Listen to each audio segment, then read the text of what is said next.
This episode is brought to you by HK Army. The tournament season is right around the corner, and there's a ton of teams out there who still haven't finalized their 2023 gear sponsorships. Well, look no further, PTG fam. HK Army is offering team sponsorships along with custom designed team jerseys, pants, dry fits, gloves, and more. Get your squad in matching gear head to toe from HK Army, and be sure to let them know that PTG Podcast sent you.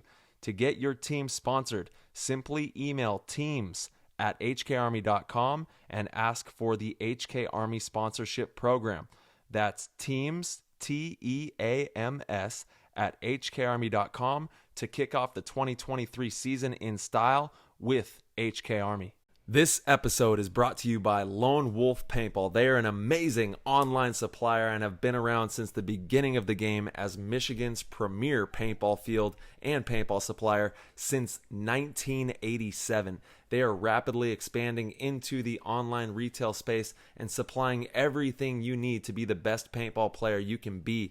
They have got it all. Head over to lonewolfpaintball.com and shop all of your favorite brands. And they also boast amazing customer service and will have this out to you with same-day shipping, which is amazing. It's always nice to know that your stuff is on its way immediately so you can start to use it that very next weekend of play. Check out their YouTube, Lone Wolf Paintball, and their Instagram, @LoneWolfPB, and stay up to date with all of their deals and sales. Play the Game podcast is immensely honored to have them on board, and we cannot wait for you guys to check out lonewolfpaintball.com and become a part of their community. Today's episode of PTG is brought to you by the one and only Trans Labs that brought the world two amazing products. First off, Transfuse, which is a hydration multiplier, and most recently they just dropped Transcend, which is a nootropic energy formula. No matter what you use, when you choose Trans Labs, you are going to be boosted and you are going to be ready to charge the paintball field and win out there.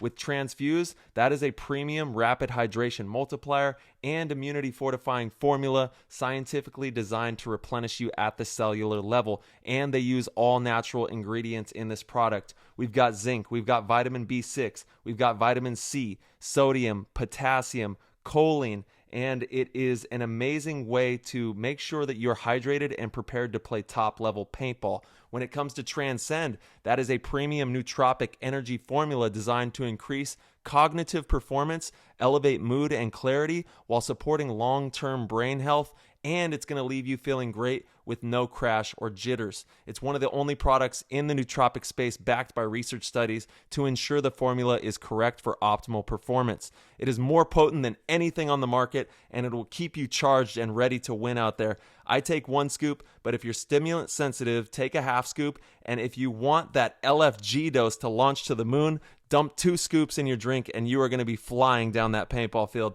Comes in 2 delicious flavors, Baja Blast and Skittles Candy for the Transcend. And for the Transfuse, they have 2 new flavors as well, Pineapple Express and Hawaiian Punched. So if you get a chance, head over to translabs.com. That's TRANZLABS.com. Use code PLAYTHEGAME and you'll get 10% off. If you subscribe to a monthly delivery service, you also get 10% off as well. So you can take advantage of 20% off on these products. Head over to translabs.com and give it a go. What's going on, PTG Nation? Oh my goodness, the paintball world is on its head right now. News has been made. Things are happening. Teams are exploding.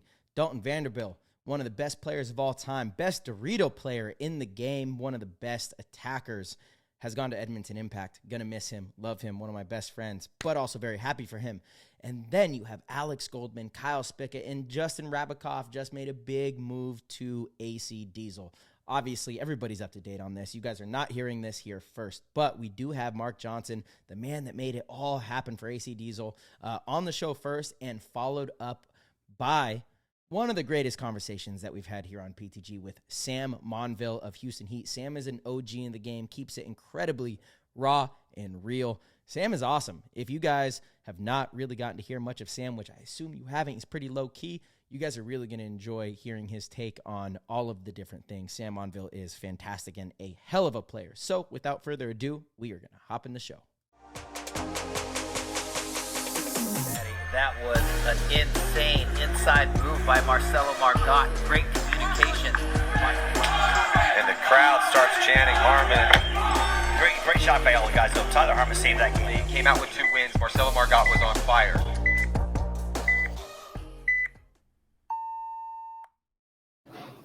Ladies and gentlemen, we are here live with Mark Johnson, owner of AC Diesel, the man of the hour right now. You guys have just made a huge splash in professional paintball. Everybody's talking about it. It's incredibly exciting, and there's a lot going on right now, man. Thank you so much for taking some time to sit down with us. How you doing?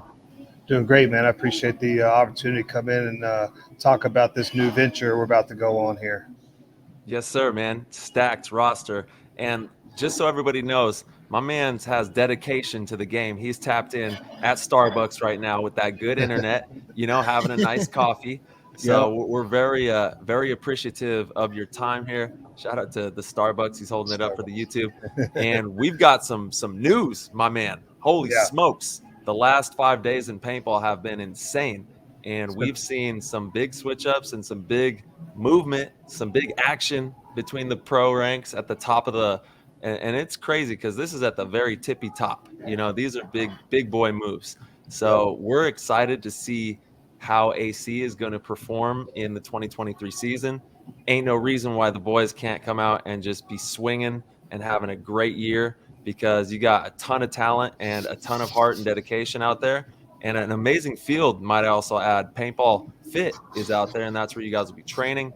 And it's a world-class organization and a world-class field, and we're excited to see what you guys do with it. So how's everything? How's the past few days been for you? I know it's probably been insane. I can only imagine, because this is the biggest news in paintball as it stands right now. Well, first off, thanks for all the kind words and stuff. Man, I'm doing great. It has been a freaking roller coaster for the last few days, and it really picked up a lot of speed, and a lot of curtains have opened up to kind of see how a lot of things go on behind the scenes. Definitely. Which is, in my opinion, is a pretty dirty game outside of the fun that we have every single day when we walk in the net. So all that at some point will come out, because I'm not a quiet guy, and I don't have anybody to hold me back but myself. So I'm excited for the venture. Just first off, I wanted to thank my teammates for allowing me to go out and do this for us. I went out and I told them what I wanted to do to build us the best team that we can have to compete at the top with these big dogs. And every one of them said, let's do it. We're cool. You do you. We're going to be right here with you. And they know what I'm bringing to the table for the team is only going to elevate their game. BJ Hindenburg, Mark McGinsky, Andy Horvath, Nathan Roberts, myself, Clint Johnson, every single one of the guys were like, let's go. First of all, let me just stop you right there. All of those players are studs as well.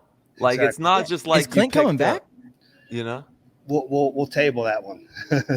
Oh, come on. You got to break some news on PTG. You can't let them have all the fun on all the other networks. Well, Clint Johnson is a work in progress.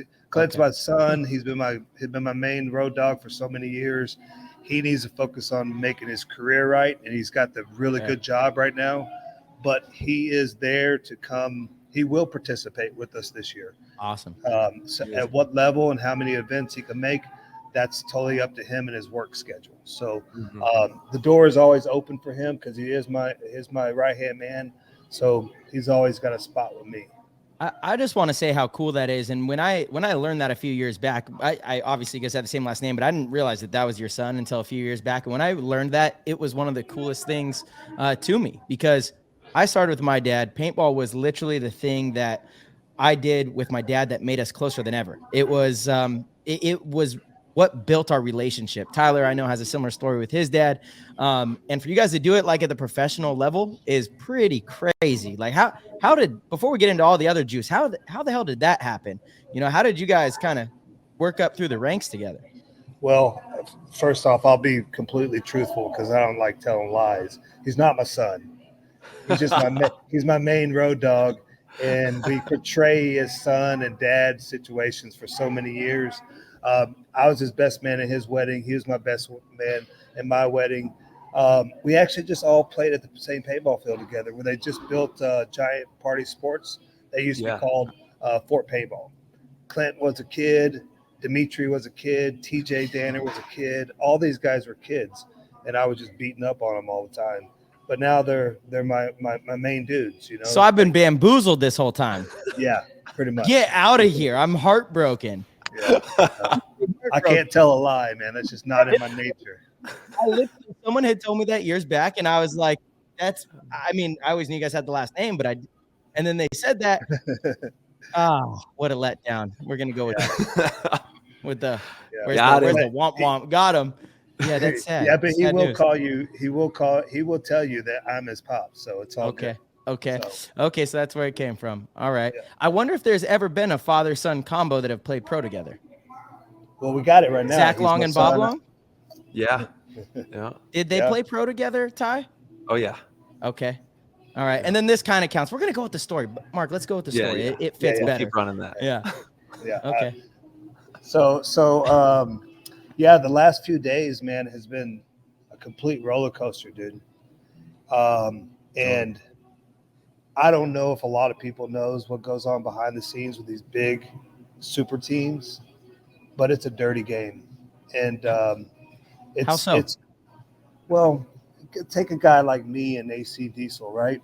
We're a lower mid-ranked team, new team came on the circuit. And if we do well, or if we have a good player that looks like he plays the part and he can play at a high level and compete, one of you guys are going to come take us down. They're going to take my player to make their roster better, to keep us at the lower level. And that's just the nature of the game. And the problem is, it's not the dynasty that has nothing to do with the NXL. It's the heats. It's the impacts. The guys that own the NXL. Now, Randy is a good guy. I always got along with Randy. I can't say the same about the others just because they burnt me once already. I had Zach Hill on a contract last year and literally played tournament with me. Then a week later, Dave Bain scoops him up, you know. And I gave this guy money. I had him on paper, the whole thing. So it's a dirty little game these guys play. And if a guy like me made a play on Justin, Mouse, Kyle, Dalton, whatever the case may be, they're going to do everything in their power to break the deal up, which they did. You know, that's why you see Dalton on Impact now. Dave saw the deal. Dave came in the deal and said, hey, screw that. We're not going to let it happen. We're going to pay you this much money, right? And that's his business. I don't want to put his business out on how much money he gets made, but great for him. And I really feel like in this whole scenario that has occurred in the last few days has helped every single elite player, because just raised the bar of how much they can make in this game. Now, I literally was talking to Rainey on the phone just earlier today. Rainey's a good friend of mine and got some great character in him because they're throwing money at him too. He turned it down because he made an agreement that he's going to stick to it, his word, and go by his word. And for somebody to say that and do that in this day and age, that's good character. That's a good person. So Rainey's a good person to me because he's holding true to what he was going to do, even though they're trying to throw stupid money at him. Now, Dalton's situation, I didn't have Dalton on paper. I had Dalton in an agreement. Everything was good. Hey, Dalton's got a young family. He's got a wife, a home. He's financially needs that, right? Great for him. And I can't fault nobody to go get paid to play paintball. If we can all get paid, that's what we need, right? We need to elevate the game in that level so we can sustain this whole thing, right? We spend a lot of time away from our family and our kids and everything to play this game. I've been doing this for 24 years. I probably dumped close to $1 million in this thing, financing teams this whole time.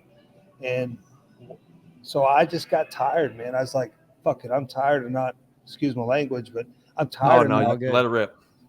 I'm tired of, not having the opportunity to play at the top of the big dogs. And I'm tired of getting plucked away every single time one of my dudes plays well or looks good or whatever. So I was like, you know what? I sat down with my wife. I said, hey, this is what I want to do. Business is great. Money's good. What do you think? She's like, babe, you can't take it with you when you're dead, so let's go have fun with it. And I said, all right, that's cool. You gave me the green light. I got a couple dudes on the hook, and we ran with it. And now, if you've seen, the internet has gone crazy. Mhm. Like literally, to say the we least. have we have pissed off the biggest fish in the pond, right? They don't want the little dog fishing in their pond anymore. And now we're here. Now they're upset, right? I've watched the Spick and Span show. I have a ton of respect for Ryan Greenspan. I was on a snowboard trip with Ryan. He's a great snowboarder. Can't snowboard better than me, but he can ride. Hey. I mean, that's the truth. I mean, we'll just go back and look at the tapes. Run But- it back. Show him the tape. But you know, I spoke to Kyle and I spoke to J-Rab way before this snowboard trip. And when Meter invited me along and Kyle kind of fizzled off and J-Rab fizzled off, it's because they don't know me very well. I haven't had a chance to like really get in front of them and let them hear my passion and love for the game and where I'm trying to go. So I didn't speak to Kyle not one bit about this whole deal during that whole snowboard tournament. Wait, is this in Jackson Hole like recently? Yep. Oh, you were out there. Nice. Okay. I didn't Got it. speak to him not one bit about this whole deal because it was unprofessional for me to do this while he's on a trip with his best friend. Yeah. They play on the same team. That whole mix is very unprofessional. So we had a moment to ride in the car together the very last day while I was leaving. I just told him my plan. He had no clue that I was talking to J-Rab as well. And he's like, really? Well, heck, let me get J-Rab on the phone. If you're serious about doing this, let me get J-Rab on the phone. I was like, all right, cool. I'll connect with you in a couple of days. Let a few days go by, and the whole thing just blew up. You know, then now Mouse is involved and Dalton's involved and J-Rab's back in the deal. And I'm like, again, I had a plan for 3 years to build my team. So you gotta walk us through this craziness that happened because there's so many questions, right? Of Sure. what happened, how did it all go down? You know, from obviously we know that it was going to be a package deal with the four of them, you know, and then it didn't happen because you know, Dalton accepted an offer with Edmonton Impact. But how did like the cookie crumble? What are the details that like need to be known about this crazy shuffle that we just saw? Man, what kind of details do you want? You tell me, I'll give it all The good to you. ones. We want the good ones and the juicy ones. So The spicy ones. I spoke to Kyle. Kyle basically was saying, let me get J-Rab back in the mix. That's as far as I was kind of orchestrating anything. They had a conversation. J-Rab and Mouse are a package deal no matter where they go most of the time. So J-Rab gets Mouse in the mix, right? Dalton supposedly has been talking to Heat, Revo, and whoever else that he could, you know, chase a paycheck at, right? So Dalton was doing his own deal. Spica tells Dalton, hey, this is what I'm doing. Dalton's like, hey, can I get involved? You think he has a spot for me? And right, you saw on the Spick and Span show, they're putting it all on Kyle like he tried to take down Dynasty and remove one of y'all's best players. That's not the case. Dalton made his own decisions to come into the mix. See what I'm saying? And J-Rab really didn't want to do the deal unless there was comfort for him, right?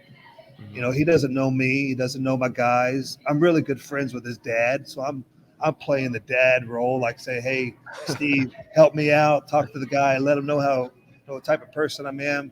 I do business with his dad, and his dad and I are good friends, and we have a ton of respect for each other. So I was playing that card a little bit as well, and J-Rab knew it.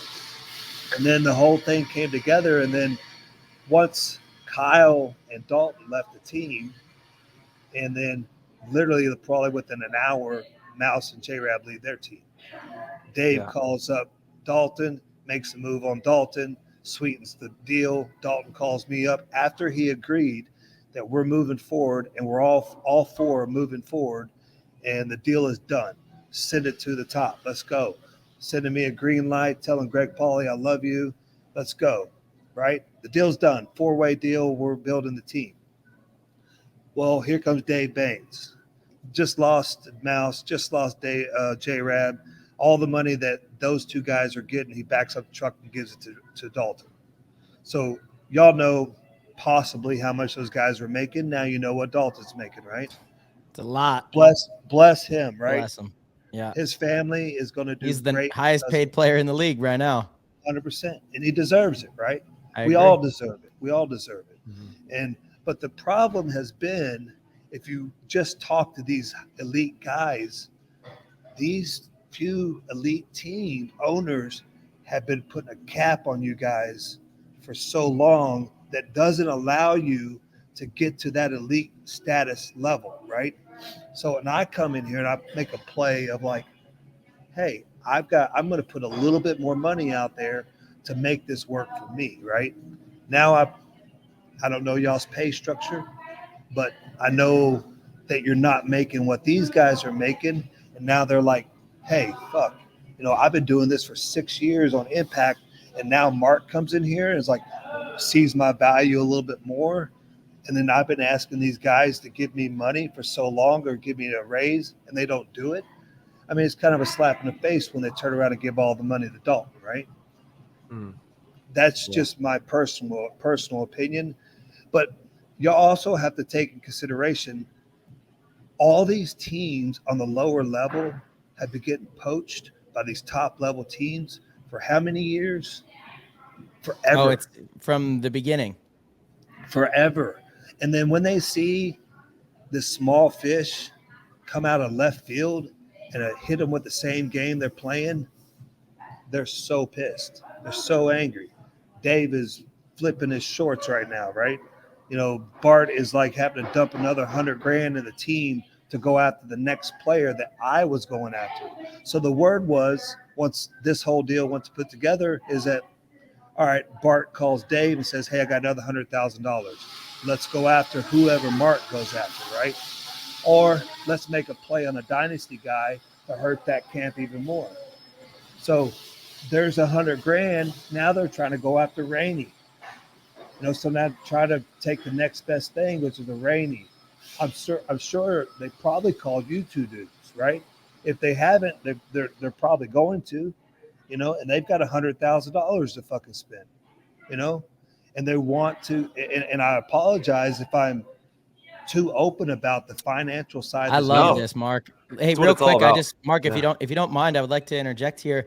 I think Tyler and I have spoken about this for a long time. I think it's so important for our sport to be open with the contracts that players make and be open with the salaries for many reasons. One reason is a young individual that is getting into the sport should know what the potential is. There shouldn't be some mystery about what players make. And then it also does allow, you should know what someone makes so you could get a gauge based on how good you are of what you should make. I do believe that there's, for a long time, obviously that's not in the best interest of the people paying. If you can keep the number kind of arbitrary and low, you can get away with paying less. And, first and foremost, I'm thankful for any paintball team owners that are paying players because there's no return as of now. So it's not an investment. So I'm thankful for people like you. I am thankful for people like Bart, Randy, whatever team owners are willing to pay out of their own pocket. I'm thankful for that alone.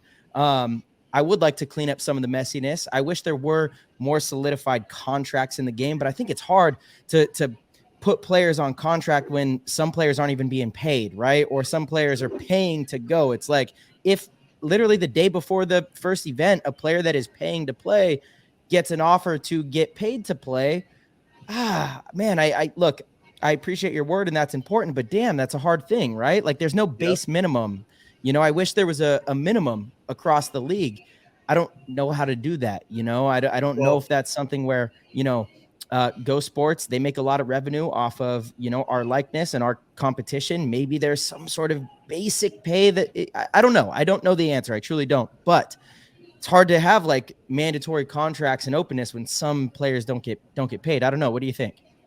Well, what I feel like is the deal is if we're going to protect not only the players, but also the team owners, and which also helps protect the league for sustainability and long term, is we have to have something in place to keep everything intact, right? Or it just becomes Yeah, a wild, right. wild west, you know? So my conversation was Tom Cole the other day is because I've been talking to anybody and everybody that will pick up the phone, right? To answer the phone, just to try to, facilitate some things. Like, how do we get to a point where, me personally, I think we wait till Chicago and we lock rosters is kind of stupid, right?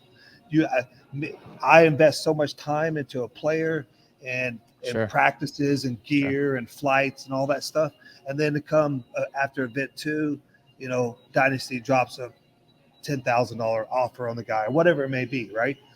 Why are we not going to, like, at the beginning of the year and say, this is your roster, this is how you start, this is how you finish. Now you can't go anywhere. If you want to move down to semi-pro or set the rest of the year out type situation.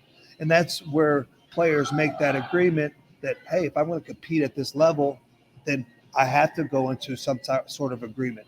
Back in the day, PSP honored player contracts, team contracts all the time. Yes. Yeah, for Well, sure. right.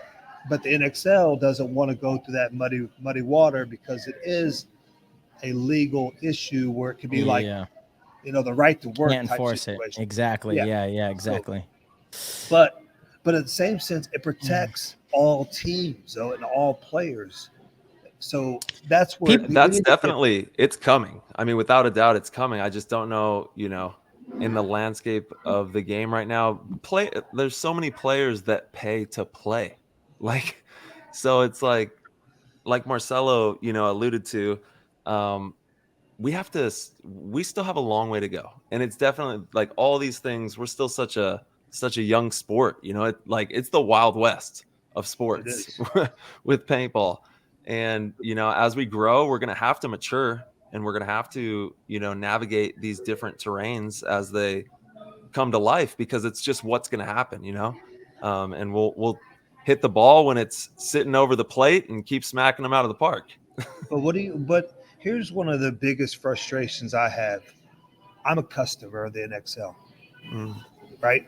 I pay Right, for correct. everything. Yeah. I go to the ICPLs. I go to the NXLs. I play in Europe. I'm a customer. And the guys that own the league, what are they doing to me? They're taking my team down any chance they can get. The play that was been made behind doors right now from league owners, Dave Baines, Bart, it's a dirty deal, man. It's muddy in the whole fucking thing. In my opinion, I think there's some professionalism that has to be put intact from those dudes, or they don't need to be league owners, or they don't need to be team owners. It's like if I own the USXBL, which is the regional league over here in Texas. Rab owns that league. I helped him manage that with Greg Pauly for many years, right? If I own a team and I put it in my league, what does that look like?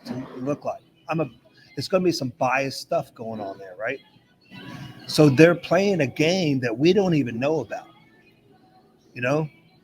So Yeah, it's an interesting thing when you have when you have owners that also own teams. It's just we are in, looking back and look again. We just lost one of my best friends and one of our best players. I mean, apparently he was going to go to your guys' team, but ultimately he's on Impact, so we're a victim of that. We've lost multiple players to look at Tyler right here on Heat. But without those guys, like, the league doesn't exist either, right? So I'm super thankful for everything they do for the league.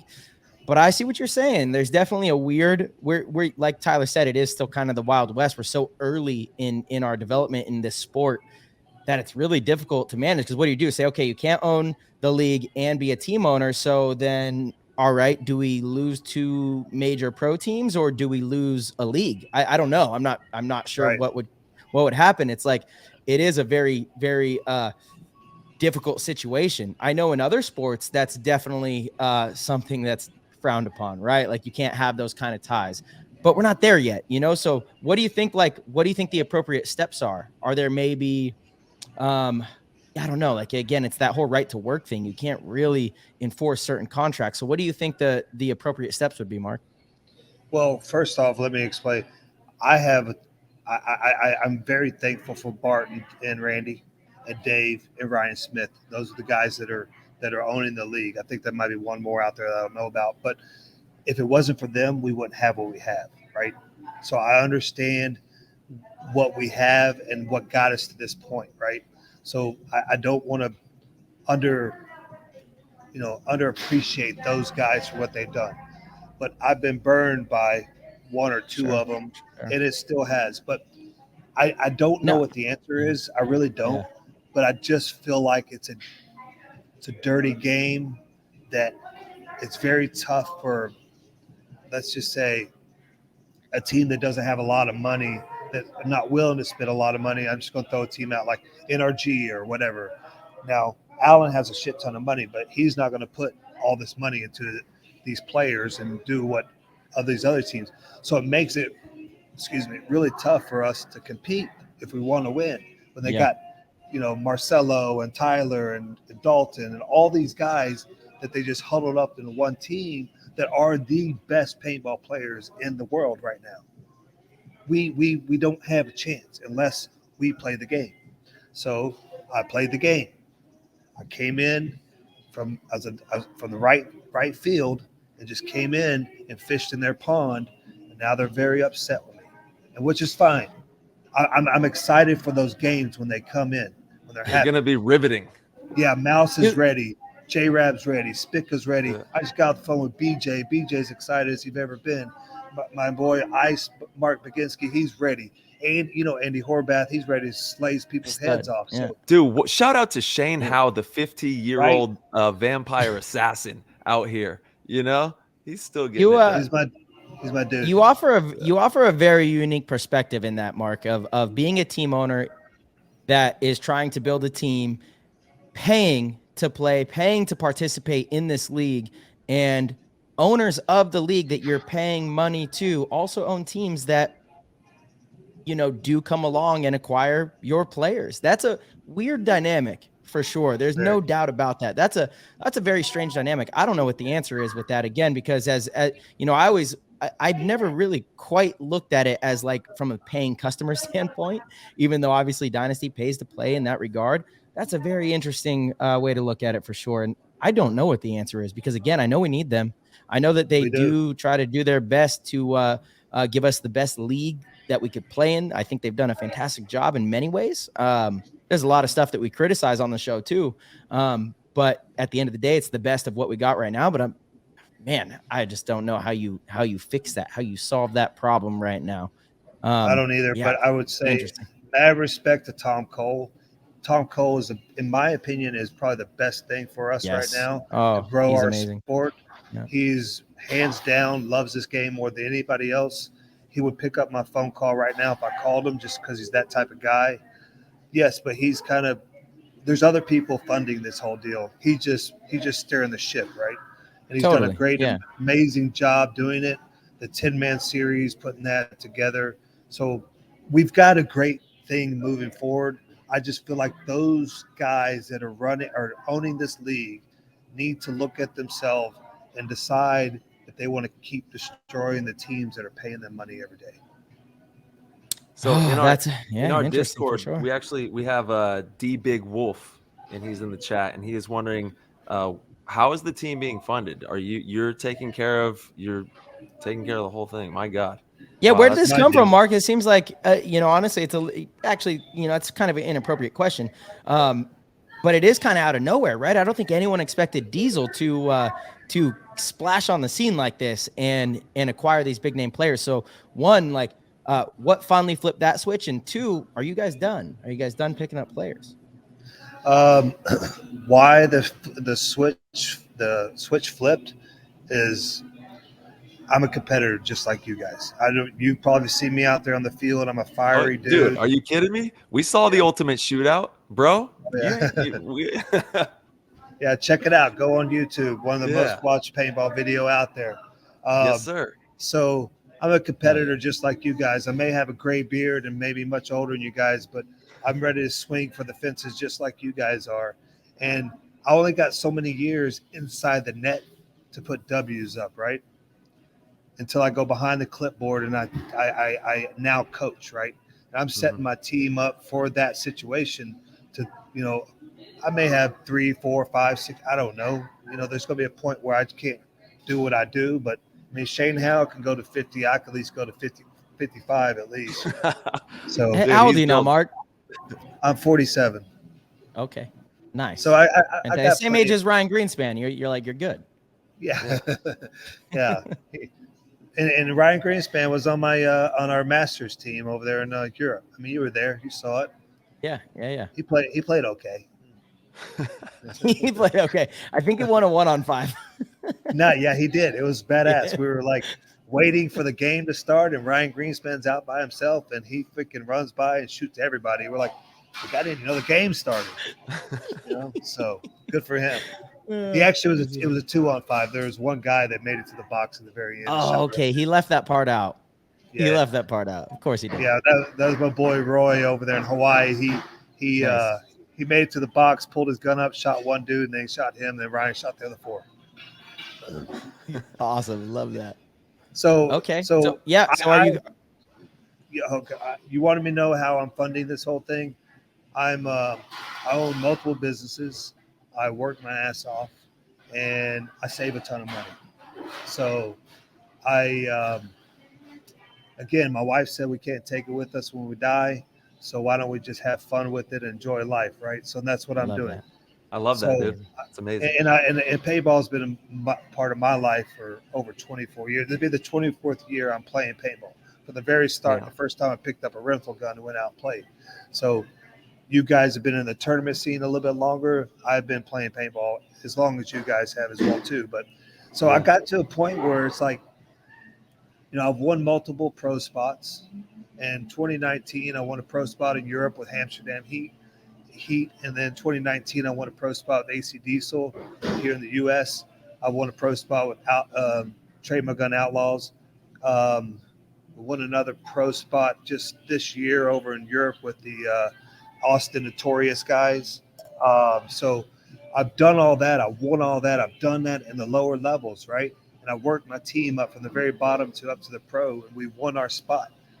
But we couldn't get traction to compete with these big money teams. Dude, those were some of my favorite games to not only play in it but watch. I remember vividly those years of paintball with you guys. Yeah. I mean, were you over there in Europe when we were the Amsterdam Heat guys? Yeah. I remember that. Yeah, and then you guys were ripping it, man.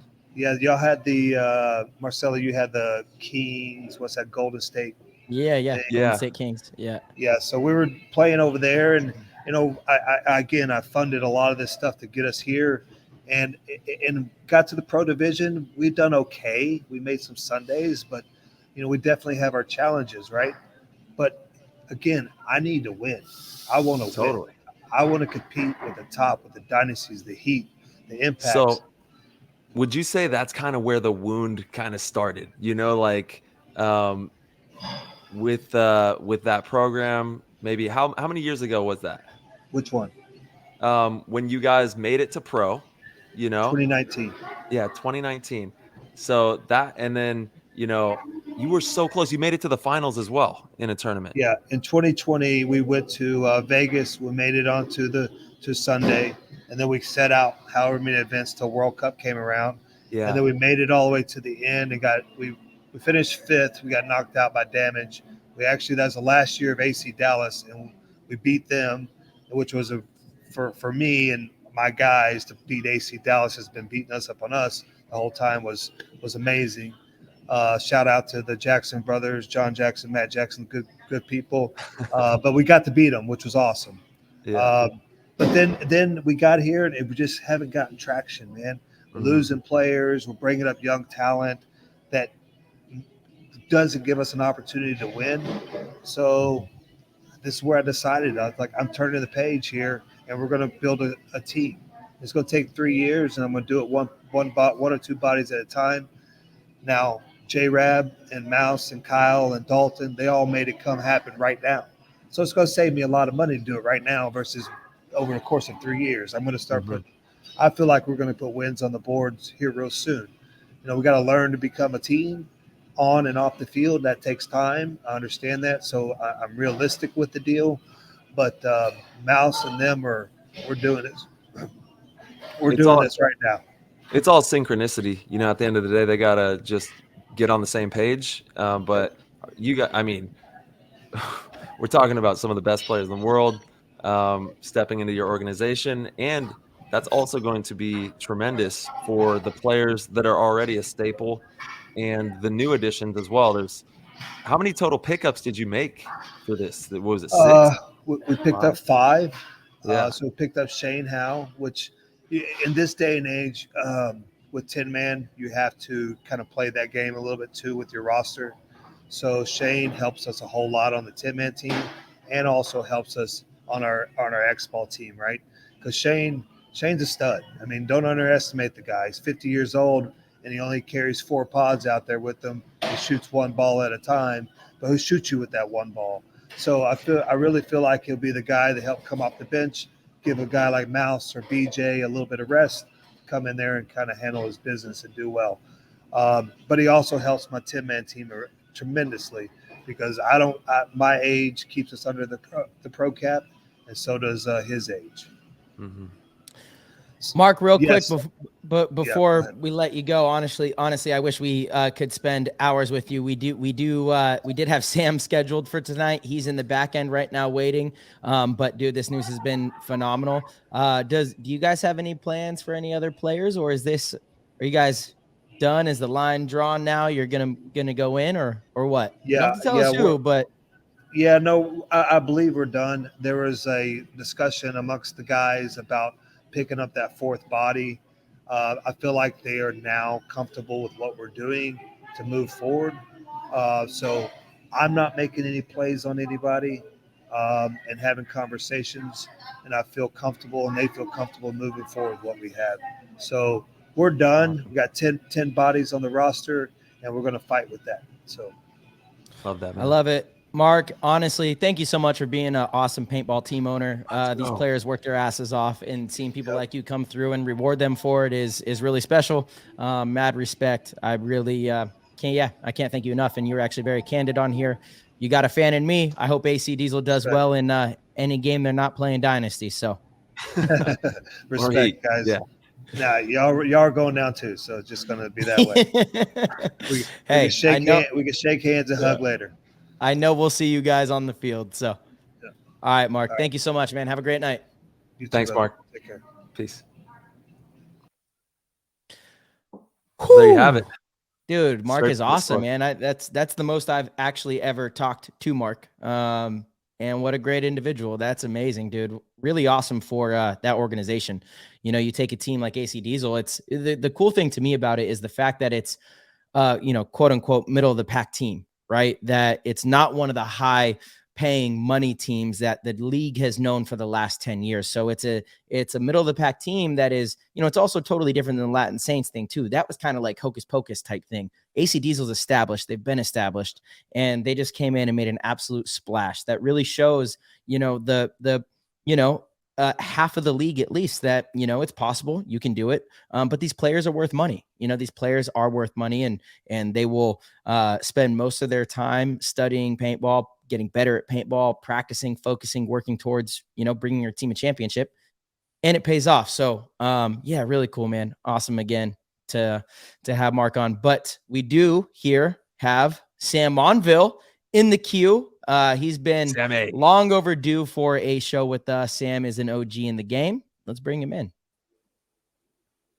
Yes. Sammy boy.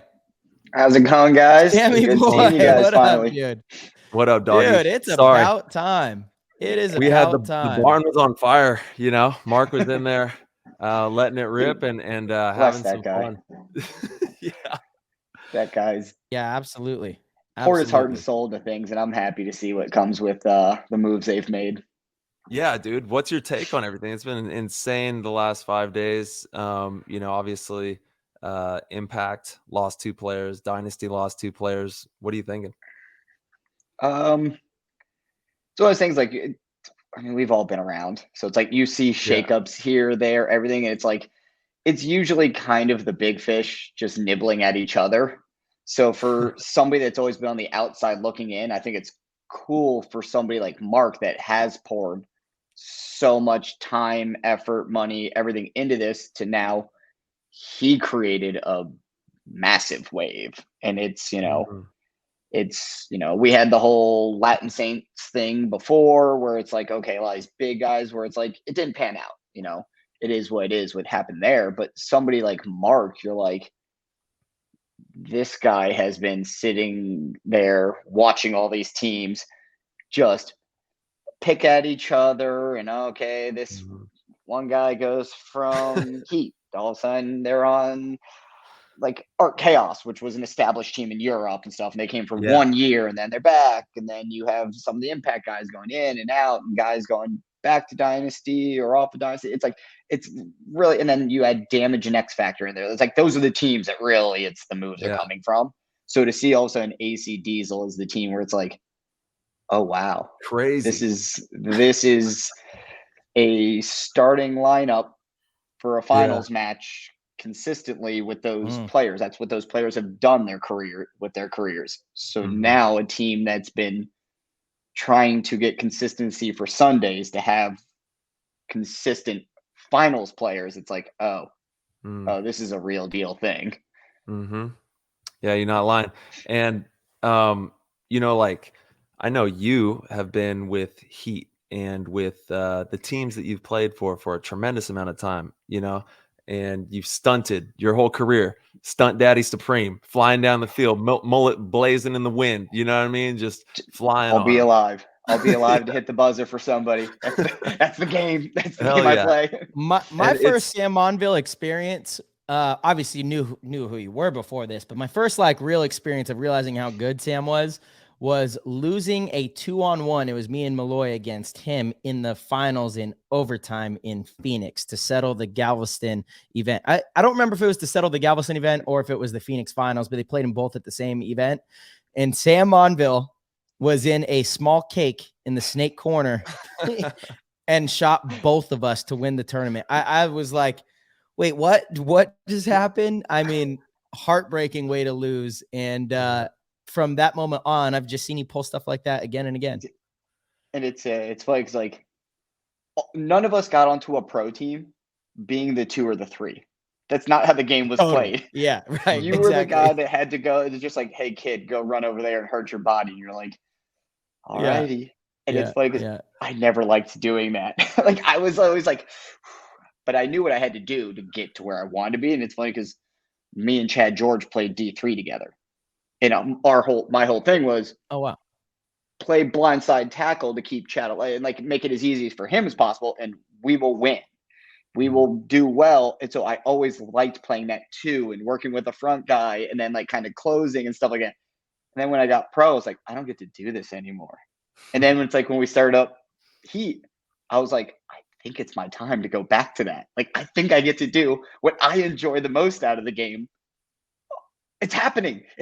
J-Tro's letting me do this. Like, so it was like when all that stuff happened, I was like, oh, it gets to be how I enjoyed playing the game again. And it's like a lot of those moments, it's how my brain processes the game. It's more, hey, I understand my style and abilities are not, I can play the front, but it's not where I'm going to thrive. And so when I got to go back to that, it was just like, okay, now I get to process the game the way I like to again and work with these guys that are, these guys that do things. You see stuff that some of these, the Chads, the Mouses, the Keith Browns, a lot of these guys that are just physical specimens. And you're like, yeah, my knee will blow out trying to do some of that. So, keep at it. I'm gonna do everything to make your job as easy as possible. Yeah, but your cerebral aspect of paintball is, I'd put it up there against anybody. The way that you're able to hold a paintball field in your mind and see what's happening without even having to have your eyes on it. You just like feel it on another level is definitely something that's a gift, and it's not something that every player has. It's something that is, I don't know, it's like a spider sense, and you definitely have that spider sense that's honed in, so where to play shots, and that's how you win these crazy game situations and all that kind of madness that goes down. So you Marcel's another master of it. Like there's guys that like, the Jason Edwards, stuff like that.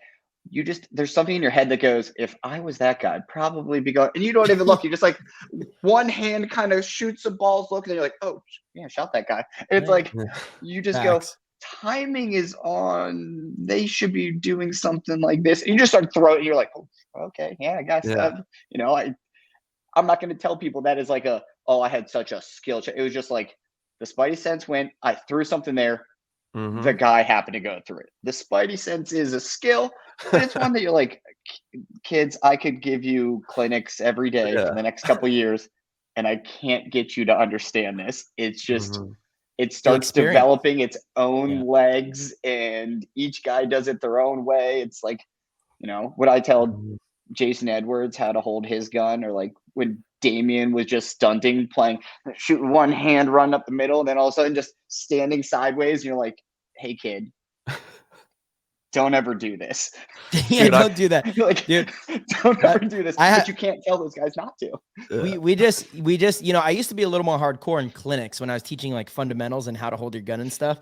Like, no, this is right. This is wrong. You know, it's pretty black and white to me. And more recently, I'm like, okay, look, let me explain. Some of these pros have been doing it this way for 20 years and it works for them. I'm going to give you what I think is the most efficient base way. And probably I can give you an explanation for like why I think everything works right this way. But I'll tell you what, if you get really good another way, that's probably okay too. You know, and it's interesting. It's definitely an interesting thing. The one that bothers me the most, I think, and I'm trying to think of it right now, Sam. I actually can't think of how you hold your gun, so I hope I'm not calling you up, but it's the thumb through. He holds it like the grave digger. He's out there. Yes. Okay. You're a no. Yes. Yeah. The thumb through the thing to me drives me nuts because I'm like, you have no control over your gun. You have no control. I don't really hold my gun, my trigger frame. It kind of free floats in that hand. Yes. And I hold it, just rest on the back, and then it's like I pull the trigger. My fingers almost straight down when I play, but it's more of a front control, and it's more leaning in that backhand. And I always tell people, I'm like, I wouldn't even really fully suggest you because I can't tell you what's fully better. This isn't like a firearms class, right? Yeah, where you can be like, okay, you should be like this. I'm like, oh, it works for me. I look at how like somebody like Archie holds his gun. I'm like, dude, that thing's like at your hip. Like, what are you doing over here? But all right, I'm not going to argue with you because you're one of the better gun ballers in the league. Like, I'm in the wrong if I tried to tell you how to hold your gun. You got it. Yeah, do it your way. If it works, it works. You know, because Marcelo, you say that, and every time I see Keith Brown, I'm like, yeah, I know. He's always my example too. He's always my example. I'm like, okay, look, so I know there's one pro in the league that is known for having great gun skills, and he does this. His name's Keith Brown. Don't do that. Still don't do it. You know, like, don't do it. I tell people all the time. There's certain ways where people start on the box that I'm like, man, I just don't grasp the concept of why you would hold your gun like this. Because you're rotating on multiple axes and you have to come across and up and down. And I'm like, if I can cut out a variable, I'm going to. It's just how my brain processes these things. And I'm like, kids, if you're going to start on the box, I would start with this foot forward. Why? Because if you do the other one, you're stepping across your body. And I'm not going to lie, there's dudes in the league that you can take 3 steps and they can get their first ball perfectly. So if you have to do a crossbody step instead of a forward step, this can shave off fractions to hopefully that first ball doesn't hit you. I'm definitely known for having some funky starts on the box. I will admit that. I've got some starts that I don't know sometimes if they always make sense, but I'm like, I feel like it's getting me like for this scenario of what I'm gonna do. I think it's right. Everything's conceptual where you're like, okay, it's a rule of thumb that it should be like this, but there was a field layout. I think it was Nashville with Heat, and I coached the team the 1 year. We just called it like the Tennessee 2-step because it was like we didn't even start where everybody else was starting to shoot a certain length. So we realized that like you could shoot it from there and then just like fade backwards, and nobody else was doing it. We're like, it's the only spot you can really shoot from. And you like cross body walked funny, but we're like, nobody's been shot. It looks ridiculous, but if you can get that angle and it works, hey man, wins are wins. Doesn't matter if it's pretty. I fall all the time on the field. I look goofy. It's like I'm like a turtle on its shell sometimes, and I'm like, alrighty, well, I guess I made it. It wasn't pretty, but I'll take it. Dude, the Tennessee two-step. Dude, Sometimes you got to do it on them. if you can fade back in like that, it's like sometimes I'm like I'm gonna trip over myself, but Yeah. if it works, it works. I'm not gonna go with what's not working. There is a lot of unorthodox styles in the pro circuit if you start to really pay attention to it. And you see a lot of the time they're married to that style, and it just works. It works for them, and they shoot people and they win points. So why change that up? Yep. My favorite example is actually Malloy. Yeah. I'd be like, this does not make sense right here. And you are one of the best. And I would never show your game film as like, okay, we're going to work kids on getting better. Here's Malloy. He took his teammate's paintball gun. That'd be the first thing I'd show. So we need to get this story right, because I'm pretty sure that his teammate's gun was broken and he took the broken gun, gave Colombo a working gun, and then went and dove into the snake and went to their side to kind of be a distraction and like shot him from close. That's what I thought. I remember watching that game in real time, and I thought that like the back center player was having issues with his gun, and he ran over and was like, here's a working gun. Give me your gun that's not working, and then just ran to the snake. I mean, I could be wrong. That's just like pure chivalry. Legendary. Yeah, dude, it's like, honestly, either way, it's legendary. If your gun's down, you go back to your middle guy and you're like, bro, look, give me your working gun because I'm about to go win the game. And then you run to the snake. Either way, it's legendary. It was Las Vegas, I think 2020, maybe 2019. Do you guys remember? Yeah, I think it was around 18 or 19, because when Fabrice was on the team, would have to be somewhere in there. Oh, good point. Yeah. It was when the French guys were on the team, the Tauntaun players. So yeah, 18 or 19, and it was Las Vegas. So go watch that match. It was hilarious. I don't know who they were playing, but it was my head would have been like, gold. Hey man, run around me so I don't have to. I know. Clear lane, go, buddy. Your gun works, mine doesn't. See ya. Damn, dude. All right, Sammy, I want to go on some hot takes here for a second. All right, obviously we got the Kraken news that's been going off. So hot take, Dalton to Impact, and I'm sure you know kind of what happened with the move and everything. What's your hot take on that action? I mean, what can we expect? It's like, it's one of those ones where like you start finding out pieces are slowly moving away from you, and then all of a sudden you're like, I might be able to get one of the ones that's going there too. It's like, I mean, there is nothing against any of it. Like there's nothing saying this isn't, no trade clauses and hey, in these certain times you can't talk to players. I mean, there's nothing in this industry that says you can't call a guy before Chicago and be like, listen, let's get this deal done. And then all of a sudden call the team the week before the field layout drops and be like, hey, I'm going to this other team. Like, I'm not against it. It's only because, in this industry, I am happy for those guys. Like, hey, Dalton, good for you. I'm incredibly happy for Dalton.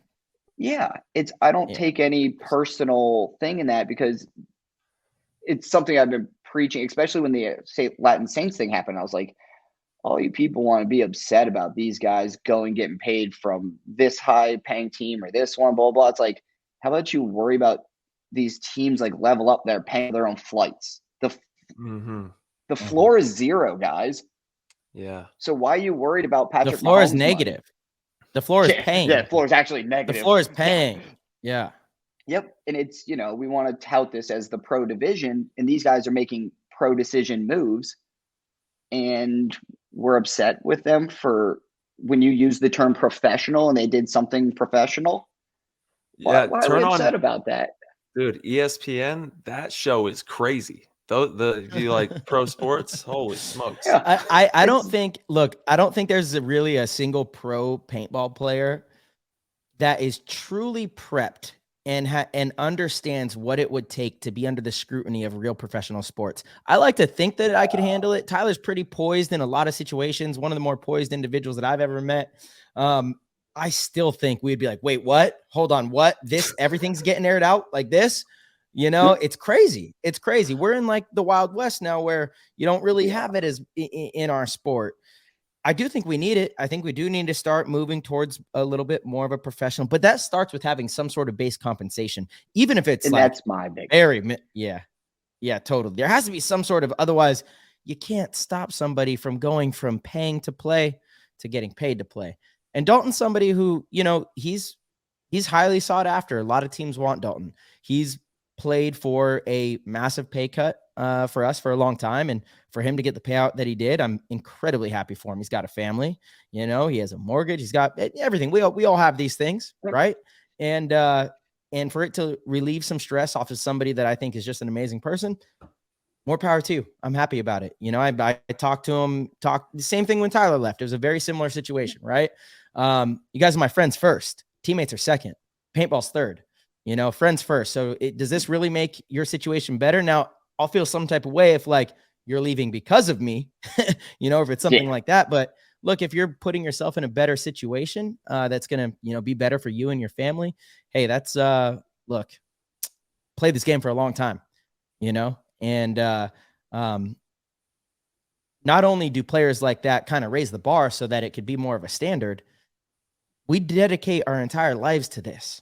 We dedicate so much time and effort to be in that position. So look, again, friendships are always first in this game to me. Teammates second. And yeah, paintball is last on that. It really is. I love the game. Had a great run. Go get paid, I saw Mouse and J-Rab at our Latin Saints practice in Florida. Yeah. I walked up, didn't even say anything. I just hugged both of them. I go, that is the sweetest thing ever. And it's strictly because people want to be upset when these guys are getting paid, all that. But I'm like, do you understand that a lot of these guys are like now in their early 30s, mid-30s, whatever, and have dedicated since they were a teenager to this. And you want to be upset that they got paid. It's like, man, do you guys understand how many family functions we've missed? Like skipping schooling opportunities, like all this stuff. It's like, that was actually the dream of all of ours for these things to happen. And we've really poured a lot into it. And it's, let's be serious. The amount of kids that haven't broken into the cusp of even those ranks of pro of getting paid since, probably roughly the 2013 year. Name some players that came after 2013 that are getting a lot of that. These are a lot of guys that have been around since the early 2000s that are still the top guys winning everything. What does that say about the younger players and the way they're coming up? Why isn't that a lot of these kids are breaking through? Because they're probably playing the same amount we were. I think it's the nature of the game, though. Actually, I think it's exactly like you said. It's because we're still playing and we're all better than we ever were. So like, whereas I do think that when our generation came in, the older generation, we were a little more athletic. We were the first that really started taking it seriously, going to the gym, making sure we were working out, eating healthy, not partying the nights before events. We kind of changed the game in that dynamic, right? So it was easier to push out the older generation in a way. Took some time, but it was easier to do. Now you have the players that were the young kids that came in are all the veterans in the game and playing better than they've ever played. And you only get to that level, not just by doing a ton of drills, but like you said earlier, Sam, experience, right? Yep. The timing of like when to put those two balls that way. Cause you just have a feeling that someone's going to go through that gap because you've seen it 10,000 times. Yep. So I think our sport's really hard to break through because it's not so physically dominant. Now, maybe one day that's probably the next evolution is that I think you're seeing it a little bit in soccer right now, actually. You're finally getting these athletes, and soccer players have always been incredibly athletic, but we're talking like the, 6'5" NFL type athletes that are playing soccer. It's like, whoa, that's a different animal.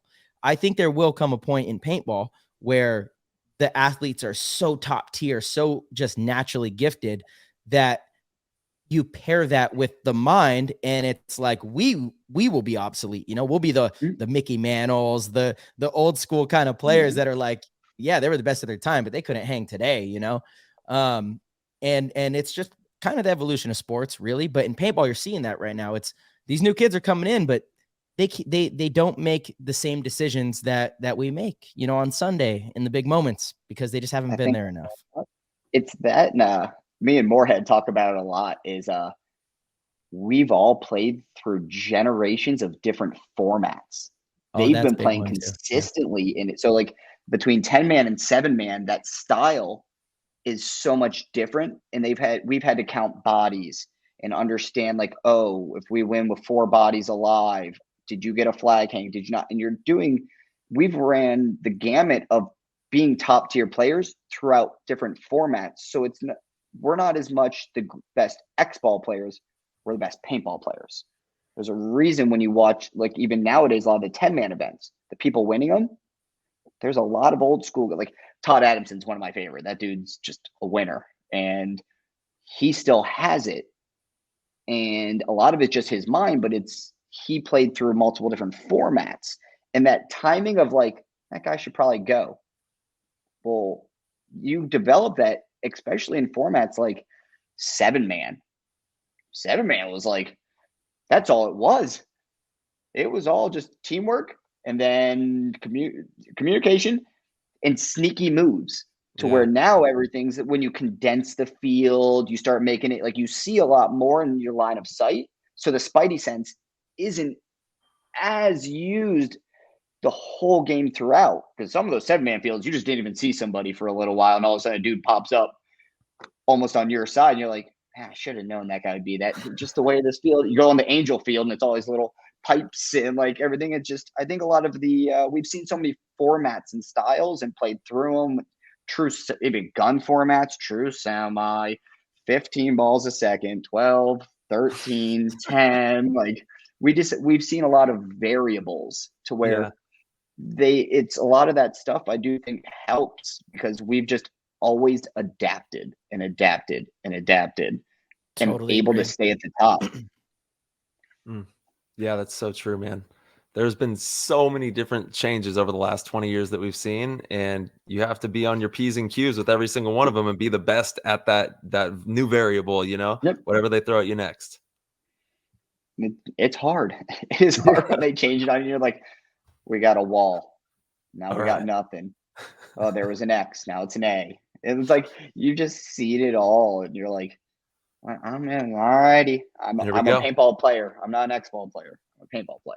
So it's like, we go to these 10-mans, and when they start up 10-man again, you know how many guys that I had come up to me that were ex-Aftershock or Iron Man back in the day, and even some of like the All-Americans guys were like, you kids know nothing about 10-man. And eventually they're calling, they're like, hey, do you guys want to come play for us? And you're like, all righty. Like, it doesn't matter if it's the woods or what it is. We understand paintball. It's all risk reward scenarios, figuring things out. It's like the team communication. Like, we laugh because like I was talking to Kyle Berry the other day, and he was like, you know, when I watch you guys, he's like, it's a different line of communication at the top teams. The stuff that you guys have in the internal dialogue on the field is something that the other teams aren't up to yet. And that's why you can pull out a lot of those bad scenarios. You pull them out because it's like, man, you're like, hey, man, just sit crossbody. I'll tell you when he's going to go. I'll tell you when he's go. Hey, this guy's over here. Hey, he's going to go. Oh. And it's like, you're doing that where they're just like, hey, the guy's there. Hey, it's like, no, ours is very in-depth conversations and stuff. And you build that over time of calmness inside of that storm. It's like, it's DEFCON 3, but we're like, hey, man, it's going down. Dude, you just got to go get that guy or we're going to lose. Okay. It's like, and you've already ran the numbers in your head. Like it's the trust too. There's so much trust that's involved, you know, obviously breaking down the situations and then trusting each other, because the players, a lot of times it's that split second of a lack of trust and then the seam's broken or a lapse in communication. But at the highest level, you know, the top 3 teams in the world are just honed in. Everyone's honed in. and you're just not skipping beats on that. You're like, hey, we got to go. And the guys are, like, he knew which one. Like, we both know which one's probably going to be the move. Yeah. Is the urgency there? No. Oh, it's there. Go. And like, still, like, there's stuff like back in the day, Dynasty used to have a call because of Ryan Moorhead. It was called Moorhead.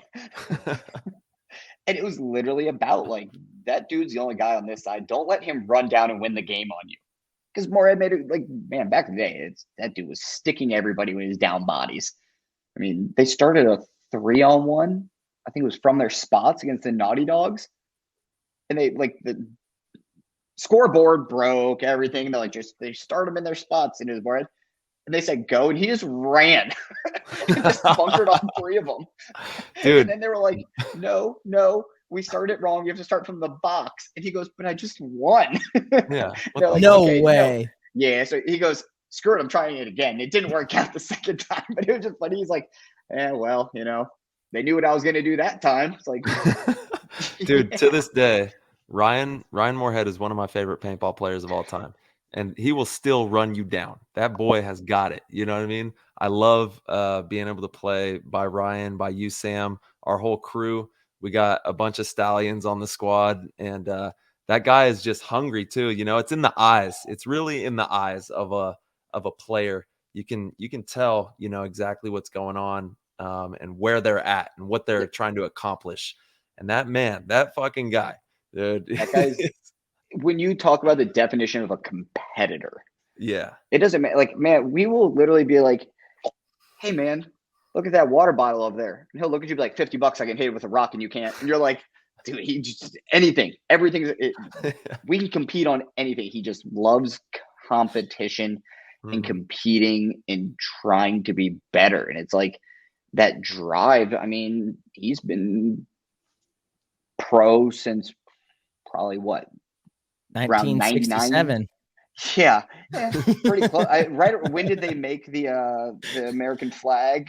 It's like he was in there stitching the first ones together. Like he still wears the headband, and you're like, dude, all right. He just wants to compete, and he's one of those guys. He's going down on his sword. There is no like, hey, we got 30 seconds left in the game. We're down by 4. He's like, he'll look at you and tell you how much time you have to win each point. That's right. It won't even skip a beat. And you're like, that's the kind of guys you want to go into battle with. Like straight up. That's what it's about. And it's like, especially at the top, you're like, a lot of those teams you get it and you're just like, you're looking around, you're like, all right, we got about 10 dudes that's what they thrive off of is competition. It's like, we can't help ourselves. I always tell people, they're like, how long do you think you can play? I'm like, forever?